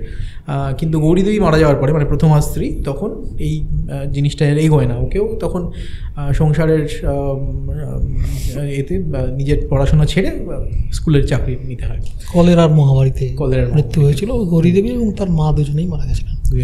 গৌরীদেবী সেই সময় বাপের বাড়িতে, মানে পানিতর গ্রামেই মৃত্যু হয়েছিল। এবার এই যে বিভূতিভূষণের যে গভীর পড়াশোনা ইতিহাস, এবার যেটা দাদা বলতো যে পদ্মসম্ভবের সেই মানে একটা আছে যে পদ্মসম্ভব তার অকালকুষ্মাণ্ড ছাত্রেরা ধর্মের নাশ করে বেড়াচ্ছে, তো সেখান থেকেই গুণাঢ্যের যে গুণাঢ্য যেভাবে তন্ত্র দিয়ে সরস্বতীকে বন্দিনী করতে চান। তো এবার এই জায়গাটা বিভূতিভূষণ নিশ্চয়ই খুব গভীরভাবে পড়াশোনা ছিল, বাবারও যে গভীর পড়াশোনা ছিল, দাদা যেটা বলছে আমরাও দেখেছি ছোটোবেলায় ভীষণ পড়তে ভালোবাসতো। কিন্তু একটা জিনিস মনে রাখা দরকার যে যারা অনুকরণ করে লিখছেন তারা বড্ড বেশি ওটাতেই ঢুকে গেছেন। গল্পটা কিন্তু আসল, এটা মনে রাখা দরকার যে গল্পটা আসল, গল্পটা আর থাকছে না। আপনি নতুন যেগুলো শুনবেন সেই আশ্চর্য নাম দেওয়া হচ্ছে, সেগুলো ভীষণ গভীর তন্ত্রে ঢুকে গিয়ে, এবার তন্ত্র দেখুন তাহলে তন্ত্রের বইটা পড়লেই হয়, কারণ সেটা তো আর গল্পের উদ্দেশ্য নয়। আপনি তো ইতিহাস যখন পড়েন তখন ইতিহাস পড়লে আপনার সেই ছোটোবেলার ইতিহাস বই তো আর পড়েন না। এখন নতুন ইতিহাস পড়লে আপনি ইতিহাস ভিত্তিক উপন্যাস পড়েন, যার মধ্যে ইতিহাসের উপাদান থাকলেও সেটাই আসল উপাদান নয়, গল্প ব্যাপারটা আসল। দেখুন, তন্ত্রের ক্ষেত্রে দুটো দিক থাকে, একটা হচ্ছে ঈশ্বরতন্ত্র আর একটা হচ্ছে পিশাচতন্ত্র। তারানাথ তান্ত্রিকের কখনো মানে তিনি মধুসুন্দরী দেবীর অনুপ্রেরণায় পিশাচ সাধনা করতে গেছিলেন এবং তারপরে তার গুরুদেব বলেছিলেন যে তুমি এটা করো না, এটা অনেক কঠিন পথ, তুমি চলে যাও। এই যে পিশাচ সাধনার একটা পুরো জায়গাটাতে আমি সেটাই জিজ্ঞেস করছি যে এই যে ধরুন কাল ভৈরব যেটায় লেখা, যেখান থেকে উনি ওনার একদম ছোটবেলার যে ঘটনাগুলো, সেই ঘটনাগুলো একদম ছোটবেলা থেকে ওনার জার্নিটা কোথা থেকে, এই যে পিশাচ সাধনার উনি কেন এলেন, এটা একটা যদি উপাদান, যদি আমি এখানে কালভৈরব বলছেন যে এটা সম্ভবত বাবা কালভৈরব বলে বাবাই এনেছিল, বাবা বিভূতিভূষণের লেখায় ছিল না। কালভৈরব কিন্তু যে ওই কালভৈরব যখন ওই মাঠের মধ্যে দিয়ে এগিয়ে আসেন, পেছনে শুয়োরের ঘোদ করে শব্দ, সেগুলো তাতে বোঝা যায়। এটার কিন্তু আবার এই ওখানেই ফিরে আসা যে উপাদানগুলো কিন্তু অনেক সময় বাবার চেনা কোনো মানুষের কাছে শোনা কিছু গল্পের থেকে নেওয়া, এবং সেখানে তিনি কিন্তু সেটার সঙ্গে কোনোভাবে একটা তন্ত্রের কোনো একটা অধ্যায়কে মেলাচ্ছেন। এরকম যদি আপনি ভাবেন যে বাবা প্রথমে যে তন্ত্রের অংশটুকু ধরে তার সঙ্গে একটা গল্প তৈরি করছেন, সেখানে সবসময় তাও নয়। যেমন অনেক গল্পের জারণ যে কিভাবে হয় অনেক সময় বলা খুব কঠিন। মানে বাবার তন্ত্র নিয়ে পড়াশোনা করেছেন, আবার বাবার প্রচুর মানুষের সঙ্গে আলাপ, প্রচুর সাহিত্য পড়াশোনা করেছেন, কোত্থেকে কি গল্পের উপাদান পাচ্ছেন, তার সঙ্গে কোথায় মনের ভেতরে কোন স্তরে তন্ত্রের সঙ্গে সেটা মিশে যাচ্ছে, সেটা যে খুব ইচ্ছাকৃতভাবে করছেন তাও নয়। শুয়োরের গল্পটা যেমন ওই ফণিবাবুর ভাই ননী ভট্টাচার্য তার একটা কোনো গল্প থেকে একদম, তো এবার সেখান থেকে নিয়েছেন। এবার সেখান থেকে নিয়ে তার সঙ্গে মনে পড়ে গেছে যে আচ্ছা তন্ত্রে এইটাকে যদি কালভৈরবের সঙ্গে মেশানো যায়। তারপরে ধরুন জড়াসুরের গল্প, নীল গণেশ গড়িয়ে, এবার বাবার লেখা পড়ে কিন্তু একজন নীল গণেশ গড়িয়ে ফেলেছিল। এবার নীল গণেশের গল্পটা কিন্তু যেখান থেকে আসছে সেটা আবার অন্য একদম উপাদান, সেটা আমার মেসোমশাইয়ের বাবা জীবন চক্রবর্তী, তো তার জীবনের তার ছোটোবেলার ঘটনা। তো সেটা শুনে বাবা সেই গল্পটার মধ্যে কিভাবে সেটাকে একটা তন্ত্রের দিক আনা যায়, সেটাকে কীভাবে আমাদের সেই ইতিহাসের সঙ্গে মেলানো যায়, সেটাকে কিন্তু যেটা দাদা বলছে গল্পের জারণের মধ্যে আপনি অনেক সময় সেটার শুধুমাত্র যে তন্ত্রভাব সেটার কিন্তু অনেক সময় আসল নয়, তার সঙ্গে আমি তো বলবো মূল উপাদান অনেক সময় গল্পটাকে মনোজ্ঞ করে তোলা, সেই জায়গাটা খুব জরুরি। সাধনার দুটো দিক থাকে। অনেকে যেমন ধরুন কারোর হয়ে কবচ তৈরি করে দেওয়া, কারোর হয়ে কোনো কাজ করে দেওয়া, এটাকে বলে সিদ্ধাই কাজ। আর একটা থাকে সেটা হচ্ছে পিওর সোল সাধনা করা। সাধনা যে কোনো দিক থেকে হতে পারে।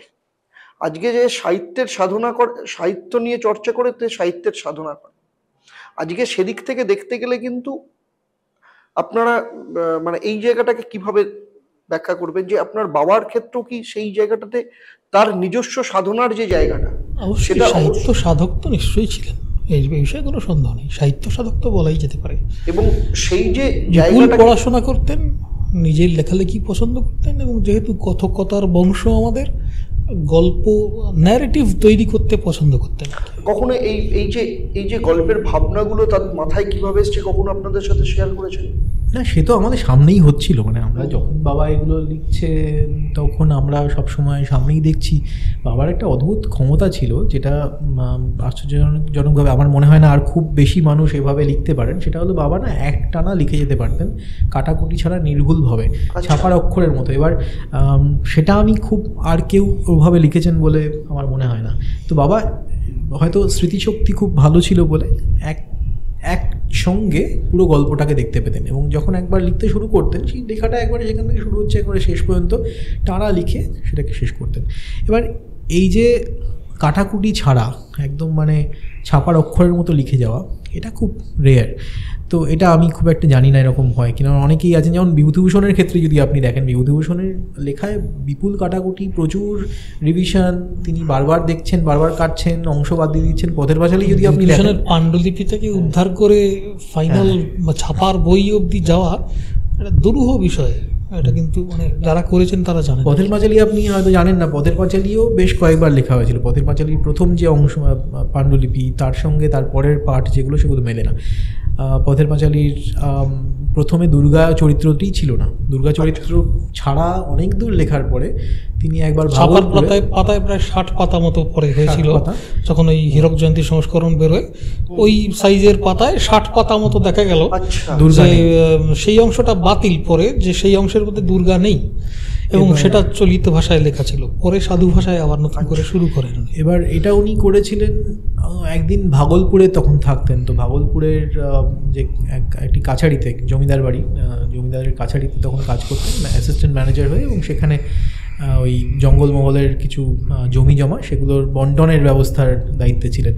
তো সেই সময় উনি ভাগলপুরে একটি রাস্তা দিয়ে যেতে যেতে একটি মেয়েকে দেখতে পান, রক্ষচুল বাচ্চা মেয়ে, দুর্গার কথা সেখান থেকে মাথায় আসে, এবং সেখান থেকে মাথায় আসার পরে পুরো পাণ্ডুলিপির এই 60 পাতা যেটা বলছে, পুরো 60 পাতা ফেলে দেন এবং নতুন করে লেখেন গল্পটি। তো এই যে সাংঘাতিক রিভিশন, মানে ক্রমাগত, সেই অনেকে থাকে না পরীক্ষায় শেষ হয়ে গেছে তাও শেষ করতে পারছে না, আর অনেকে থাকে যে একবারে লিখে বেরিয়ে যায়। তো সেরকম আমার বাবার ক্ষেত্রে আবার ব্যাপারটা সেরকম, যে একবারে লিখে শেষ করে ফেলতেন। এবং আরেকটা অদ্ভুত অভ্যেস ছিল, সেটা হচ্ছে ঘর ভর্তি লোক, চারদিকে কোলাহল, কথাবার্তা, বিভিন্ন হাসি ঠাট্টা চলছে, তার মধ্যে কিন্তু বাবা বসে কনসেন্ট্রেট করে কিছু শুনতে পাচ্ছেন না, উনি লিখে চলেছেন। এবং বাবা বলতেন যে আশেপাশে কোলাহল হলে আমি ভালো লিখতে পারি।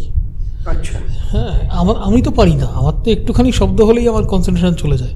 বাবা ঠিক উল্টোটা ছিল, চারপাশের অনেক লোকজন প্রচুর কথা বলবে, প্রচুর হইহট্টগোল হবে, তার মধ্যে এক মনে লিখে যাচ্ছেন।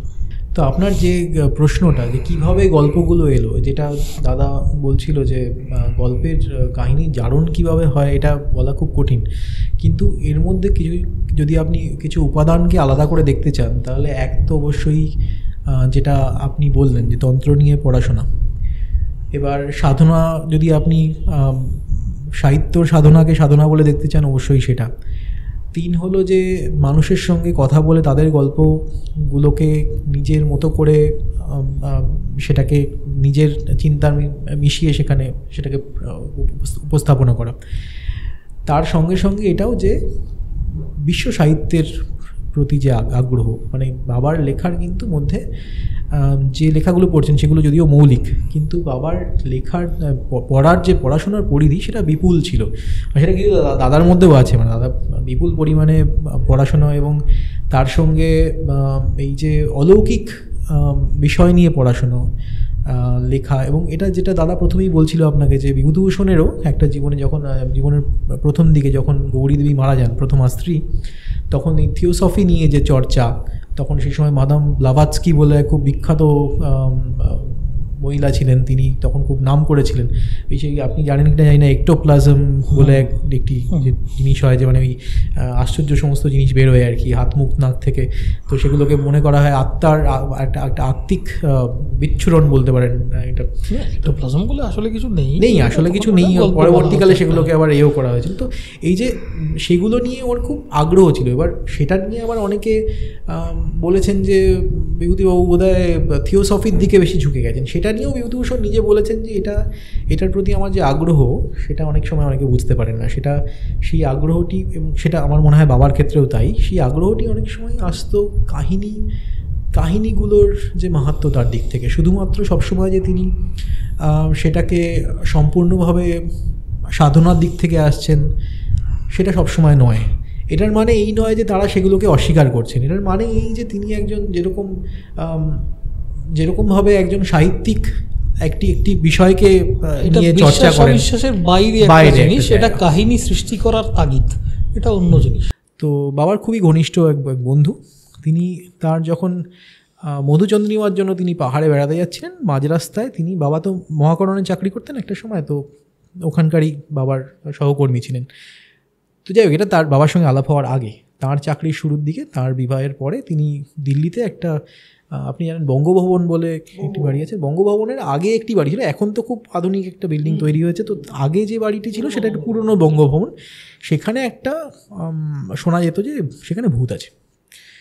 এবার এই ভদ্রলোকের যেটা হয়েছিল, তো এই ভদ্রলোকের তিনি গেছেন তার স্ত্রীর সঙ্গে, সদ্য বিয়ে হয়েছে।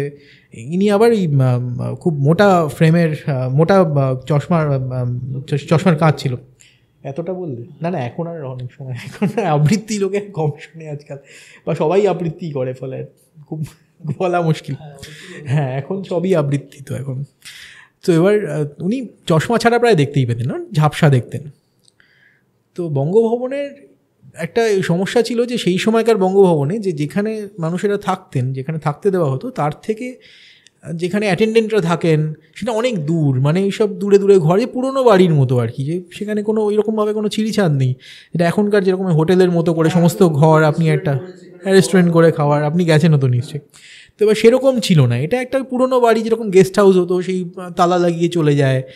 তারপরে অনেক ডাকাডাকি করলে হয়তো দারোয়ান এসে বললো কী ব্যাপার এসব। হ্যাঁ, ভয়ের, এবং সেটা ধরুন 70-এর দশকের একটা সময়ের কথা হচ্ছে, বা তারও আগের, হয়তো 70-এর প্রথম দিকেরই হবে।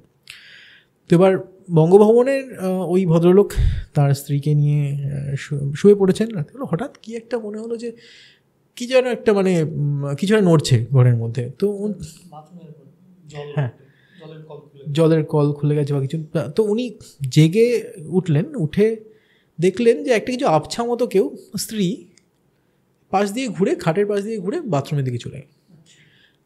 তো উনি হঠাৎ করে তাকিয়ে, যে হঠাৎ করে এখন রাত্রিবেলা কিন্তু ডাকলেনও, যে তারপরে দেখলেন যে না, স্ত্রী পাশে শুয়ে আছেন, এবং ভয় পেয়ে দেন তাহলে কি। চশমাটা খুঁজে টুজে বার করে চশমা যে ডেকেছেন স্ত্রীকে, যে তারপরে বাথরুমে গিয়েও কেউ নেই। এবং তারপরে পাশেই, যে তখনকার দিনে যেরকম সুইটের মতো হতো, যে পাশের যে প্রসাধন কক্ষ, যেটা মানে সাজার ঘর, সেটা একটু আলাদা হতো, সেখানে ওই সুটকেস খোলা হতো, একটু বড় রকমের ঘর ছিল এগুলো। তো সেখানে গিয়ে দেখেন যে তার সুটকেস খোলা আছে, সেখানে পাউডারের পাফ, যেরকম পাউডারের পাফ, তারপরে পাউডার এগুলোকে মেঝেতে ছড়ানো, সুটকেসের ওপরে ছড়ানো, পাউডার ছড়ানো, এবং তার মধ্যে ছোটো ছোটো ছোটো ছোটো হাতের ছাপ। আর কেউ, বাচ্চারা পাউডার ছড়িয়ে খেলা করলে যেরকম খুব ছোট শিশুর যেরকম হাতের ছাপ পড়ে পাউডারে, ছোট ছোট বাচ্চার হাতের ছোট ছোট হাতের ছাপ, সেই রকম হাতের ছাপ ওখানে, যেন কোনো বাচ্চা পাউডার ঢেলে খেলা করেছে। এবার এইটা ওরা তো দুজনই মাত্র, এবং বাচ্চাও তো নেই। এবার এরকম আরও ঘটনা ছিল। আরেকজন খুব নামকরা সঙ্গীত শিল্পী, আবার নাম বলবো না, কারণ ভগবান জানে তাদের পরিবারের মানুষেরা যদি আপত্তি করেন এটা শুনলে, যে কেন এদের ব্যাপারে। কিন্তু তখন তিনিও এরকম দেখেছিলেন যে তিনি সঙ্গীত শিল্পী, খুব নাম করা। তিনি ওই একটি প্রোগ্রামে গেছিলেন, বঙ্গভবনেই ছিলেন। তো সেখানে শুয়ে পড়েছেন, কোনো কারণেই সোফাতে শুয়ে পড়েছিলেন। রাত্রিরে হঠাৎ করে ঘুম পেয়ে গেছে, এবং হঠাৎ করে মনে হয় যে কী যেন একটা হয় না, ঘুমের মধ্যে একটি ষষ্ঠেন্দ্রিয় আপনাকে বলে যে কিছু একটা হচ্ছে, যেটা ঠিক মিল খাচ্ছে না আর কি এর সঙ্গে। তো চোখ খুলে হঠাৎ দেখেন যে একটি বাচ্চা মেয়ে ওর উপরে হুমড়ি খেয়ে এরকম করে ওকে দেখছে। তো সাংঘাতিক ভয় পেয়ে চেঁচিয়ে ওঠেন, এবং তো এবার দেখুন এই গল্পগুলো, এবার এগুলো সত্যতা অসত্যতা বিচার করা আমাদের কাজ নয়, কিন্তু বাবার ক্ষেত্রে এই আবৃত্তি শিল্পী বাবাকে নিজে বলেছিলেন এই ঘটনা। এবার তারপরে বাবা যখন এটা শুনলেন, এই গল্পটি কিন্তু বাবার একটি গল্পের মধ্যে এই যে ছোট ছোট হাতের ছাপ অন্যভাবে এলো, এই গল্পটা ঠিক এভাবে এলো না, দিল্লিতে এলো না, দিল্লির কোনো বঙ্গভবনে এলো না, এই গল্পটি একটা অন্য জায়গায় প্রতিস্থাপিত করলেন, এমনভাবে করলেন যেখান থেকে উপাদানটা এলো, উপাদান দিয়ে অন্য একটা গল্প তৈরি করলেন। বিভূতিভূষণের জীবনেও মানে কেন উনি এই ধরনের চিন্তাভাবনার দিকে গেলেন বা তারানাথতান্ত্রিকের মতো চরিত্র কেন সৃষ্টি করার দরকার বোধ করলেন, সেটা কিন্তু বা ওই শুধু তারানাথতান্ত্রিক নয়, আপনি দেখবেন যে দৃষ্টিপ্রদীপ বলে যে উপন্যাসটি আছে বিভূতিভূষণের, তারও যে মূল চরিত্র, তারও কিন্তু একটা অতীন্দ্রিয় দর্শনের একটা ক্ষমতা আছে এবং সে একটা অন্য জগৎকে দেখতে পায়, যেটা সাধারণ চামড়ার চোখে দেখা যে জগৎ, ইটকাট পাথরের জগৎ, তা নয়।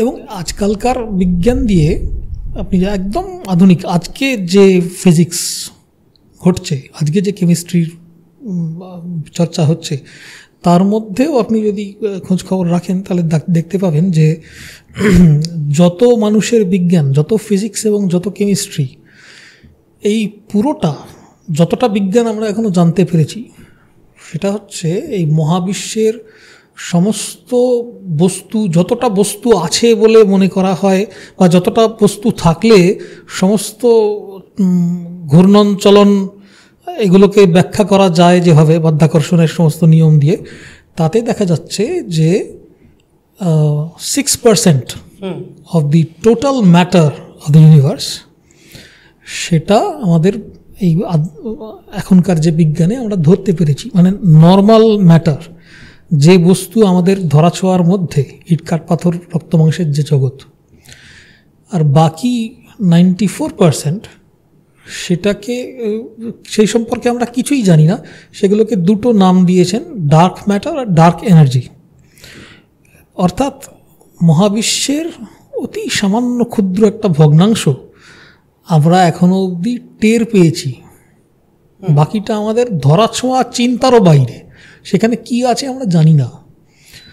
সুতরাং এই যেটাকে আজকে অলৌকিক মনে হচ্ছে বা হয়তো ভূতপ্রেত মনে হচ্ছে, সেইগুলো যে আসলে কি, এবং ডার্ক ম্যাটার বা ডার্ক এনার্জির মধ্যে আসল বিষয়টা যে কি, এগুলো তো আমরা কিছুই জানি না।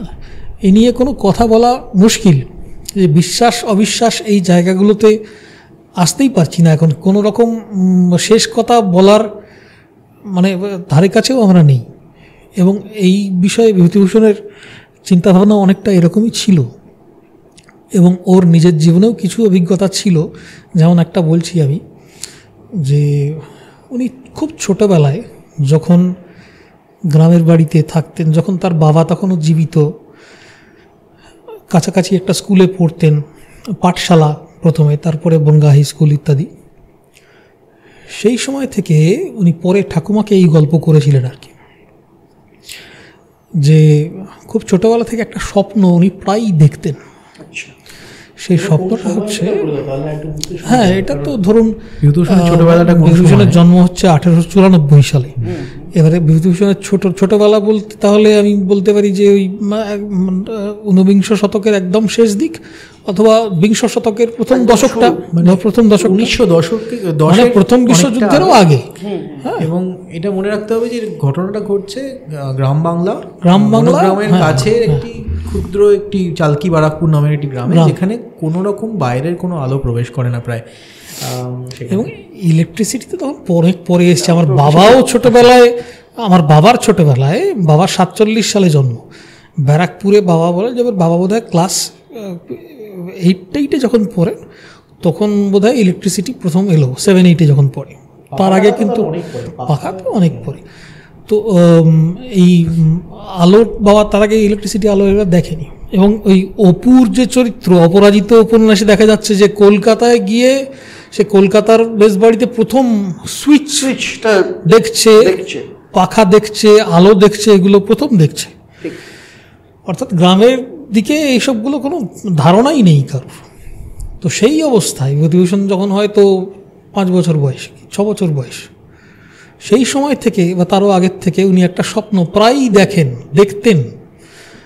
সেই গল্প উনি ঠাকুমাকে পরবর্তীকালে বলছেন আর কি, যে আমি স্বপ্নটা দেখতাম যে একটা ঘরে অনেক লোক বসে আছে, তারা সবাই আমার দিকে তাকিয়ে আছে, আমি দাঁড়িয়ে আছি একটু যেন উঁচু মতো একটা কোনো জায়গায়, এবং হাত নেড়ে নেড়ে তাদের কী যেন একটা বলছি, এবং উপর দিকে তাকিয়ে দেখছি যে ছাদে অনেক বড় ঘর, গোল গোল কী যেন ঘুরছে। বিষয়টা কিছুই বুঝতে পারতেন না। অনেক পরবর্তীকালে যখন উনি এই মির্জাপুর স্ট্রিটের মেজবাড়িতে থাকেন আরও 2 জন বিখ্যাত মানুষের সঙ্গে, নীরজচন্দ্র চৌধুরী এবং দক্ষিণারঞ্জন মিত্র মজুমদার, ঠাকুমার ঝুলির লেখক, এবং সেই মেজবাড়ি থেকেও বিভূতিভূষণকে বার করে দেওয়া হয়েছিল, তার মালপত্র বাইরে ছুঁড়ে ফেলে দেওয়া হয়েছিল, কারণ অত্যন্ত গরিব ঘরের সন্তান ছিলেন এবং বেশ কয়েক মাসের টাকা বাকি পড়ে গেছিল, দিতে পারেননি, এবং ওই তল্পিতল্পা হোলডল নিয়ে উনি গিয়ে উঠেছিলেন ওই ইউনিভার্সিটি ইনস্টিটিউট হল, যেটা কলেজ স্কোয়ারে, তার বারান্দায় রাত্রিবেলা শুয়েছিলেন। আচ্ছা, তারপরের দিন বোধহয় কিছু ব্যবস্থা করে কোথাও একটা আশ্রয় পান। এবং অনেক সময় এমন হতো যে 1 পয়সার ছোলা ভাজা, চাল ভাজা খেয়ে কলের জল, রাস্তার যে মিউনিসিপ্যালিটি কলের জল, সেই কলের জল খেয়ে পেট ভরাতেন, আর একবেলা হয়তো ভাত জুটলো কি জুটলো না এরমভাবে। কিন্তু এর মধ্যেও উনি ওর ভাইয়ের ডাক্তারির খরচ চালিয়ে গেছেন। ভাই তখন ক্যাম্বেল হসপিটাল, যেটা এখন নীলরতন সরকার হসপিটাল, সেখানে ভাইয়ের ডাক্তারির খরচটা কিন্তু চালিয়ে গেছেন, নিজে না খেয়েও তো ওটা দিতেন। তো এই অবস্থা থেকে লেখালেখি শুরু, বিভিন্ন জায়গায় চাকরি বাকরি করে, ভাগলপুরে চাকরি করেছেন, বিভিন্ন জায়গায় চাকরি করেছেন, করে টোরে যখন লিখে পথের পাঁচালী বেরোনোর পর থেকে ওর যে খ্যাতি, এবং তারপরে ধীরে ধীরে বাংলা সাহিত্যের জগতে যে একটা প্রতিষ্ঠা পাওয়া, এবং একটা সময় এলো যে ওর কোনো সেরকম প্রতিদ্বন্দ্বী নেই, মানে নিঃসন্দেহে সবচেয়ে বিখ্যাত এবং জনপ্রিয় লেখক বাংলা ভাষায়। তখন তো বিভিন্ন জায়গায় তাকে সভায় নিয়ে যাচ্ছে বা সম্বর্ধনা দিচ্ছে, যে খুব জানেন বিষয়গুলো। সভায় তিনি বক্তৃতা দিতে গেছেন, নাগরিক সমিতির থেকে তাকে একটা সম্বর্ধনা দেওয়া হবে। সেইখানে উঠে উনি স্টেজে দাঁড়িয়ে বক্তৃতা দিতে শুরু করছেন, হঠাৎ করে ওর মনে পড়লো সেই 5 বছর বয়সে তিনি যে স্বপ্নটা দেখেছিলেন, মানে 50 বছর আগে গ্রাম বাংলার কোনায় রাত্রিবেলা মায়ের আঁচলের তলায় শুয়ে শুয়ে যে স্বপ্নটা উনি দেখতেন, একটা অবোধ শিশু, সেটা হচ্ছে এই দৃশ্যটা, যে উনি স্টেজে দাঁড়িয়ে বক্তৃতা করছেন, সামনে অনেক লোক তার দিকে তাকিয়ে শুনছে তার কথা, মাথার উপরে সিলিং ফ্যান ঘুরছে। অথচ তখন তো সিলিং ফ্যানের কোনো ধারণাই তার ছিল না, 5 বছর বয়সে কিছুই জানতেন না, ইলেকট্রিসিটি বিষয়টাই জানতেন না, কি ঘুরছে সেটাই জানতেন। পরে তার বহু বছর পরে বুঝতে পারলেন যে তিনি যেগুলো সিলিং ফ্যান দেখেছিলেন, সেটা আসলে সিলিং ফ্যান। তো এই ধরনের কিছু অভিজ্ঞতা বিভূতিভূষণের ছিল। আরও ওর মৃত্যুর আগের একটা খুব দেখতে পাওয়া, হ্যাঁ, এটা একটা আমরা শুনেছি যে উনি, আপা ওটা বল একটু কি হয়েছিল। এই একই রকম বলতে পারেন, মানে এটা খুব আশ্চর্য যে বিভূতিভূষণের জীবনে এরকম 2টি ঘটনা একদম বলা যেতে পারে যে ভবিষ্যৎকে দেখতে পেয়েছিলেন। তার মধ্যে এইটি হলো একদম জীবনের শেষ দশায়, মানে তখনও তো বিভূতিভূষণ অত্যন্ত সবল মানুষ ছিলেন, বহু হাঁটতেন, সকাল ভোরবেলা উঠে পাহাড়ে চলে যেতেন, লেখালেখি করতেন, দুপুরবেলা ফিরে আসতেন, নদীতে স্নান করতেন, স্নান করে ইছামতি এবার ওপার করতেন। তো অত্যন্ত সবল মানুষ ছিলেন, হঠাৎ করেই মারা যান। কেউ তার আগে বুঝতে পারেনি যে এরকম একজন মানুষের এরকম হঠাৎ করে মৃত্যু হবে। তো এবার 12-14 মাইল 16 মাইল প্রায় হাঁটতেন বলে লেখার ভেতর পাওয়া যাচ্ছে। হ্যাঁ, 16 মাইল 18 মাইল এক এক দিনে হেঁটেছেন। এবার মনে রাখতে হবে কিলোমিটার নয়, মাইল, মানে 1.6 কিলোমিটার। তো এবার তখনকার আজকালকার মতো জুতো তো ছিল না, মানে তো যেটা বাবাকে যেমন অনেক পরে আবিরলাল মুখোপাধ্যায় বলে যিনি বিখ্যাত চিকিৎসক ছিলেন, বাবার সঙ্গে যখন আলাপ হয়েছিল, বাবা দেখাতে গেছিলেন, সেই লম্বা গল্প সেখানে যাচ্ছি না। তো বাবা যখন দেখাতে গেছেন আবিরলাল মুখোপাধ্যায়কে, তো উনি ENT চিকিৎসক ছিলেন, তো উনি কথা প্রসঙ্গে আসে যে তারাদাস বন্দ্যোপাধ্যায় বিভূতিভূষণ বন্দ্যোপাধ্যায়ের ছেলে, এবং তখন উনি বলেন যে তাহলে এই করো তুমি গোড়ালিটা দেখি তোমার। তুমি আছেন যে বাবা ভাবছে পাটা দেখাও, প্যান্টটা গোটাও, প্যান্টটা একটু গোটাও। বাবা ভাবছি যে মানে কত বড় ডাক্তার, কত বড় যে যে মানে গোড়ালি দেখে চিকিৎসা। তো ছোট বাবা ওরকম গুটিয়ে হয়নি, হয়নি মানে কি কি হয়নি। তো উনি বলেন যে স্যারের যে পায়ের যে কোচ মানে সেটা তুমি পাওনি, হাঁটাহাঁটি করে ওইটা হয়েছিল বিভূতিভূষণ। আমাদের পা হচ্ছে সৌড়ে পা, সেই পা নয়। বিভূতিভূষণের পায়ের মানে এত হাঁটতেন যে গোড়ালির অংশটা এত কাফ মাসল দেখছিল। তো কাফ মাসল এত চওড়া ছিল যে সেটা একটা মানে বোধহয় আলোচনার বিষয় ছিল। এবং সেটা তো বিভূতিভূষণ চিরকালের পোশাক ছিল হচ্ছে একটা ফতুয়া, একটা আর এই হাঁটুর থেকে একটু নিচে অবধি একটা ধুতি। হ্যাঁ, এই পরে চিরকাল শিক্ষকতা করেছেন আর খুব ছাত্র বৎসলও ছিলেন। তো যাই হোক, তো এত হাঁটতেন, ঘুরে বেড়াতেন, তো লোকে মানুষ এত বুঝতে পারেনি। তো এই সময় ঘাটশিলায় যখনই বিভূতিভূষণ যেতেন, বিভূতিভূষণ মোটামুটি জীবনের শেষের দিকে 6 মাস ঘাটশিলায় কাটাতেন। আর মোটামুটি 6 মাস আমাদের বনগাঁর কাছের যে বাড়ি গোপালনগর বলে আরেকটি টাউন, তার কাছে বারাকপুর বলে একটা গ্রাম আছে, কিন্তু ব্যারাকপুর নয়, বারাকপুর গ্রাম। তো সেখানে আমাদের পৈতৃক যে বাড়ি, তো সেখানে 6 মাস কাটাতেন।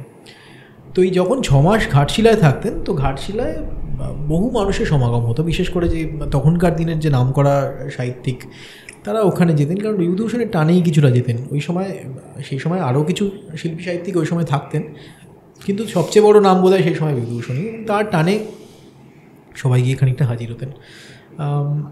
তো একবার এইরকম সবাইকে নিয়ে হাঁটতে বেরিয়েছেন। উনি হাঁটতেই বেরোতেন, সবাইকে নিয়েই বলতেন চলো একটু ঘুরে আসি, তো কারণ বাড়িতে বসে থাকার মানুষ ছিলেন না।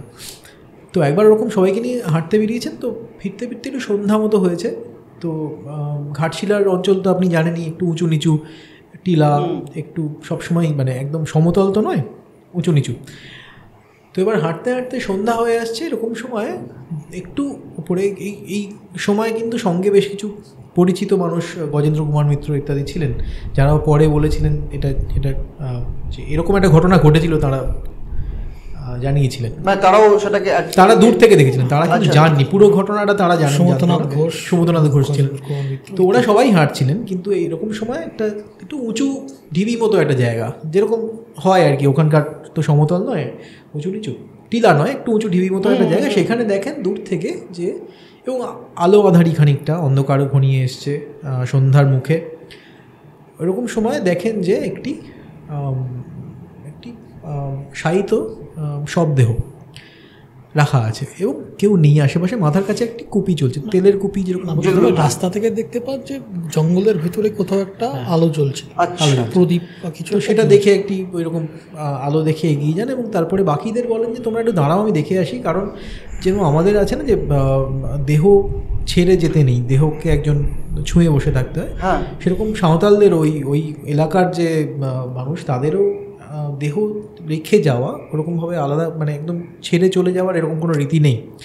তো উনি একটু আশ্চর্য হয়েছিলেন, এবং যেহেতু উনি ওখানে অনেক দিনের বাসিন্দাও তখন, তো তার সঙ্গে পরিচয়ও ছিল মানুষ বা যে স্থানীয় মানুষদের, স্থানীয় যে ওখানকার সাঁওতাল, তাদের সঙ্গে অনেক সময় মুখ চেনা ছিল। তো দেখে আসি কে, হ্যাঁ এর মানে চেনা কেউ কিনা, হঠাৎ করে এরকমভাবে রেখে চলে গেছে, দেহ রেখে এরকমভাবে, কোনো মানুষজন নেই সঙ্গে। তো উনি এগিয়ে যান, বলেন তোমরা এখানে দাঁড়াবো, আমি দেখে আসছি। তো বাকিরা দাঁড়িয়ে থাকেন, এবং তারা পরে বলেছিলেন যে যখন দাদা ফিরলেন, বর্দা বলতেন সবাই, জঙ্গল থেকে বেরিয়ে এসে আবার যখন রাস্তায় ওদের কাছে বলেন, তখন নাকি মানে মুখ ধূসর হয়ে গেছে, একটু নিস্তেজ, এবং কিছু বললেন না ওদেরকে কখনো বলেনও নি আর কি ডিরেক্টলি। ফিরে আসেন বাড়িতে, ফিরে এসে ঠাকুমাকে বলেন যে কি দেখেছিলেন। সেটা হলো, উনি গিয়ে দেখেন যে ওই মাথা পর্যন্ত ঢাকা, সাদা চাদরে ঢাকা, মাথার কাছে একটি ছোট্ট তেলের প্রদীপ, কুপি জ্বলছে, আশেপাশে কেউ নেই। উনি কৌতূহলের বশে উনি চাদরটা নিয়ে মাথা থেকে সরান, নামিয়ে দেখেন যে মৃতদেহটি শুয়ে আছে সেটা তিনি নিজেই, তার নিজের মৃতদেহ। অবশ্যই এরকম জিনিস দেখলে তো উনি সঙ্গে সঙ্গে চলে আসেন ওখান থেকে, এবং পরে ঠাকুমাকে এসে বলেন। এর 3 মাসের মধ্যে বিভূতিভূষণ মারা যান। তো এটা বাবা সবসময় বলতো যে ডপেল গাঙ্গার, মানে যে নিজের ডপেলগ্যাঙ্গার জার্মান শব্দ, যে নিজের দেহকে দেখতে পাওয়া, নিজের ডাবল, মৃত্যুকে দেখা, মৃত্যুকে না, নিজেকে দেখা, নিজেকে দেখা বাইরে। এটা নাকি মহাকবি গোয়েটের হয়েছিল। তিনি নাকি আবার ঘোড়া যেতে যেতে পাশের একটি ঘোড়া চলে যাচ্ছিল, তাতে দেখেন নিজেই বসে আছেন। তো এরকম কোনো মানুষের যাদের মধ্যে স্পিরিচুয়াল একটা এই আঙ্গিক থাকে, তাদের জীবনের একটি আধ্যাত্মিক জায়গা থাকে, তারা অনেক সময় দেখতে পান এভাবে। এবং এটাও বলা হয় যে মানে এটা দেখতে পেলে সাধারণত মৃত্যু খুব কাছাকাছি থাকে। তো ফলে যেটা আপনি বলছেন যে মানে কোনো মানে আশ্চর্যজনকভাবে যে বাবার জীবনে যেটা আপনি শুনলেন বা বিভূতিভূষণের জীবনে কোনো জায়গায় অলৌকিক, এবার অলৌকিক না লৌকিক এটা বলা খুব কঠিন, কারণ দাদা যেটা বলছিল যে যদি সারা বিশ্ব ব্রহ্মাণ্ডে কৃষ্ণ বস্তু আর কৃষ্ণ শক্তি দিয়ে যেটাকে ধরা যায় না এখন, যেটা এখন বলা হয় যে নক্ষত্র বিশ্ব ব্রহ্মাণ্ড যে ধরে আছে যে মাধ্যাকর্ষণ শক্তি, তাই দিয়ে বোঝা যায় না যে কিভাবে এটা ধরে আছে। কারণ যদি কৃষ্ণ বস্তুকে আপনি আন্দাজ না করেন, অনুমান না করেন, তাহলে এভাবে এই বিশ্ব ব্রহ্মাণ্ড সৃষ্টি করা সম্ভব নয়। অথচ কৃষ্ণ বস্তুকে কেউ ধরতে পারছে না, ক্রমাগত পরীক্ষা চলছে, তাই নিয়ে। এবার তার মধ্যে কোনো দিন সেই বিজ্ঞানের মধ্যে এই অলৌকিক যে অংশগুলি জীবনের, সেগুলো পড়বে কি না এগুলো বলা খুব কঠিন।